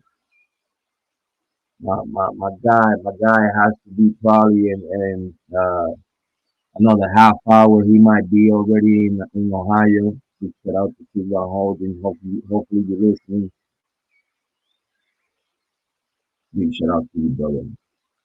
I respect my brother's opinion, man. I have learned so much from people holding that, man. He don't not make to do no wrong with me, man. It don't matter what he says. It's a lot that I have learned. It's a lot of true crime that I have learned from him, a lot of state of mind and the way to look at cases and stuff like that. He has helped me to start me to be who I am today in the true crime community the same way a lot of other content creators like Harsh and Truckee and even lately, Lana coming through true crime chat room. Shout out to you, I appreciate you. And many others. Southern Logic that is now no longer around in the true crime community. Hopefully, we get to know about you, buddy. Hopefully, we get to see you back and get to know about you with me in the true crime community. And hopefully, you come back. Hopefully, you're doing well. We don't know nothing yet about Southern Logic, but hopefully, we get to know about him suddenly at some point. And big shout out to Tuck Riot. Big shout out to Tuck Riot. I don't know what happened with Tuck Riot. Tuck Riot got as big as harsh reality, and that's a reality. That's actually a harsh reality that a lot of content creators, big content creators, need to face. Tuck Riot from 400 subscribers went all the way to 80 plus subs in time record. And big shout out to them. We have not loved and supported Tuck Riot. We've been supportive of Tuck Riot since day one. I'm a day one with Tuck Riot. I could say I'm a day one. When they were even in 1,000 subs, like I was promoting them on my page, and I'm honored to say that. You see, sometimes you gotta help a little bit. Sometimes, you don't know if you when you share content that you like with others in your community. You know what I mean? Sometimes you get to promote good people like them and people that really have a real good thought in these true crime cases that have great conversation. Hopefully we get to hear from y'all soon. Big shout out to Top Riot, very appreciated. Hopefully we get to hear from y'all soon. And Amy Conway said, damage done, why no rule on the venue. Fact. So you see, Amy, what's going on, right? The judge was ready to take a decision that day in the last hearing. This is why they made it look like, I don't know if you remember in the very last, before the very last break, before the second live stream, actually at the second live stream, the judge said, let's make sure the family members are on Zoom and somehow we reach out to all the family members so they be um so we can take a decision. So he said let's make sure that all the family members um are in tune and they get contacted because we are about to take a decision. He said that. I got the recording. I'm about to put it out. So he made it look like he was about to take a decision at that hearing, but he didn't. He made it look like to us, put us on our tippy toes, like yeah, he gonna say it because he wanna make sure that all the family members are in tune and contacted. So he gonna take a decision at the end of the hearing. That's a fact. He made it look like he was about to take a decision, and that's why all family members needed to be contacted. So he was about to take a decision at the end of the hearing, but he didn't. He tricked us. He tricked everyone. I don't even know how Ann Taylor didn't call that shit out. But she would have said like judge, but hold on before we leave. But you told everyone that contacted the family members because you was about to take a decision. What's going on? But she did not call that shit out neither. I don't know if that could be convenient for her or whatnot. But he did not call that shit out. Then he didn't take that decision. She would have said like, whoa, whoa, whoa, whoa, whoa, whoa, whoa, whoa, where we going? So while we contacted the family, all the family members to make sure what you wanted to talk to all the family members because you had to let them know that you was about to change the venue and everybody fucking flipped the fuck out. And you said like, hold on, then I have to hold on my decision after probably the majority of the family members were flipping the fuck out on Zoom. And then now you have to like be like, okay, I'm just gonna play this game. I'm gonna get the fuck out of here, and we're just gonna deal with this shit some other day. And that's what he did. He snuck the fuck out. Because after he let everybody thinking that he about to say something, he fucking left. And Taylor did not call that shit out. That's little shit like that. It make me feel that everyone is in motherfucking cahoot. And this is all a play. Like, yeah, and Taylor's doing her job. You Johnson doing his job too. The judge is doing his job too. Because this is all a play. This is just a play fucking play. Everybody's actually doing their job. If you ask me, he's no cahoot. They're all doing their job. Yeah. Mm-hmm. Because on the time with hopefully y'all enjoy the live stream today. Big shout out to Miss Hollie Martin. She's very so much appreciated. Having her in our show. Big shout out to Angel. Big shout out to Rock Pack Nation. It's mind boggling, I know. Big shout out to everyone that is in the live stream. I appreciate that. Hopefully y'all like in the way we put something on the live stream now that we have, backgrounds and stuff like that. Background sound, background music, and stuff like that. You know, hopefully y'all enjoy the show. It's always good for me to be here. So much appreciated. Please make sure you subscribe to Jrod on Point. Make sure if you have any change to spare, you want to buy me a coffee or buy me a house, make sure you send me some love in the Cash App, TheOnPointFamily. Very so much appreciated. Make sure out and you also subscribe to True Crime Chat Rooms.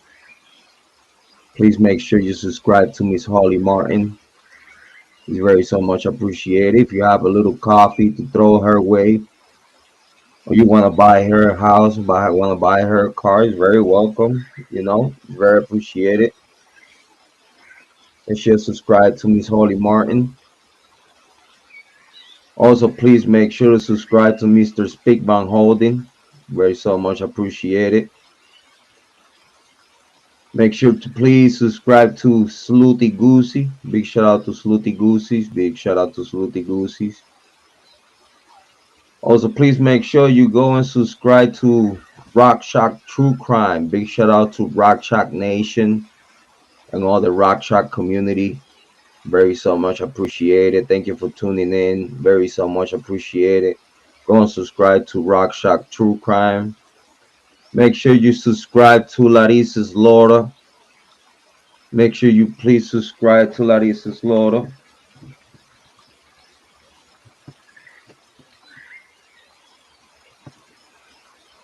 Make sure to subscribe to Larissa's Laura. Big shout out to Larissa.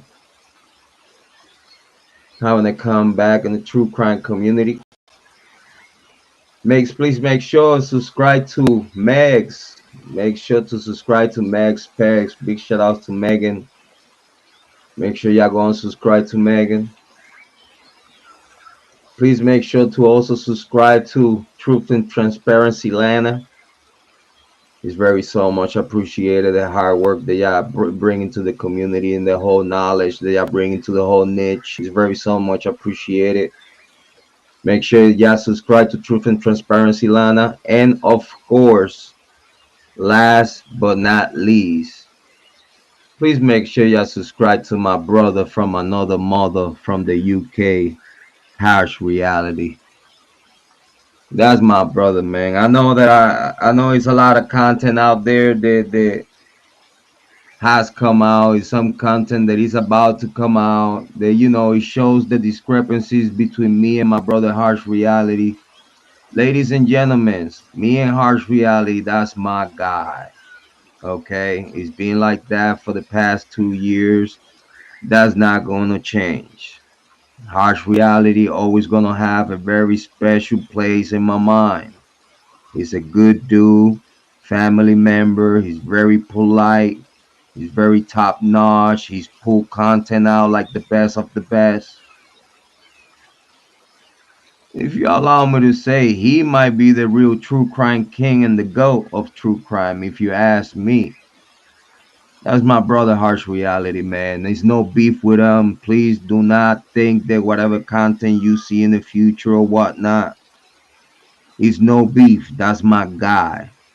It will never be beef between me and Harsh. I appreciate all the knowledge and all the appreciation that he had. And you know, it always gonna be like that. I always gonna ride for Harsh Reality. That's my guy. No Diddy. And please make sure you go and subscribe to Harsh Reality. Y'all don't need me to say that because I'm a small channel. It's really not helping them. But at least it's coming out of my heart. It's very appreciated everything that y'all do for the true crime community. And as always, is your favorite brother, your mother's favorite son, the black sheep. Is Jrod on point. Sorry for the male titties, the alpha male titties yesterday, hairy male titties, nipples, yes. Sorry for the flash flang and bang bang. But you know, he's a grown ass man, shirtless, talking to you. We're having a great time, passing the information and enjoying the chat, enjoying the conversation, enjoying the mods, enjoying the subscribers, and enjoying the conversation. Hopefully y'all enjoy it as well as I do. And believe in yourself, because I believe in you. If I did it, you could do it too. I ain't nothing special. I believe that you're going to take the best decisions in your life for yourself and for everyone around you. Love yourself, love others, take care of yourself so you'll be able to take care of others. Have a beautiful morning. Thank you so much, Emmy Conway, everyone that he was here. Big shout out for our main big bang bang sniper, Emmy Conway. I appreciate you. Big shout out to Joanne. Big shout out to Brenda Lee. Everyone that came through. Tanel, really. Rock Shock. I don't feel sorry for you, biatch. Thank you so much. Have a good morning. Let's enjoy the peace and quiet before I go. Love ya.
Come over here and let me know your name, boy. Your sexy smile got me checking for your seal. You caught my eyes and I'm seeing if you're single.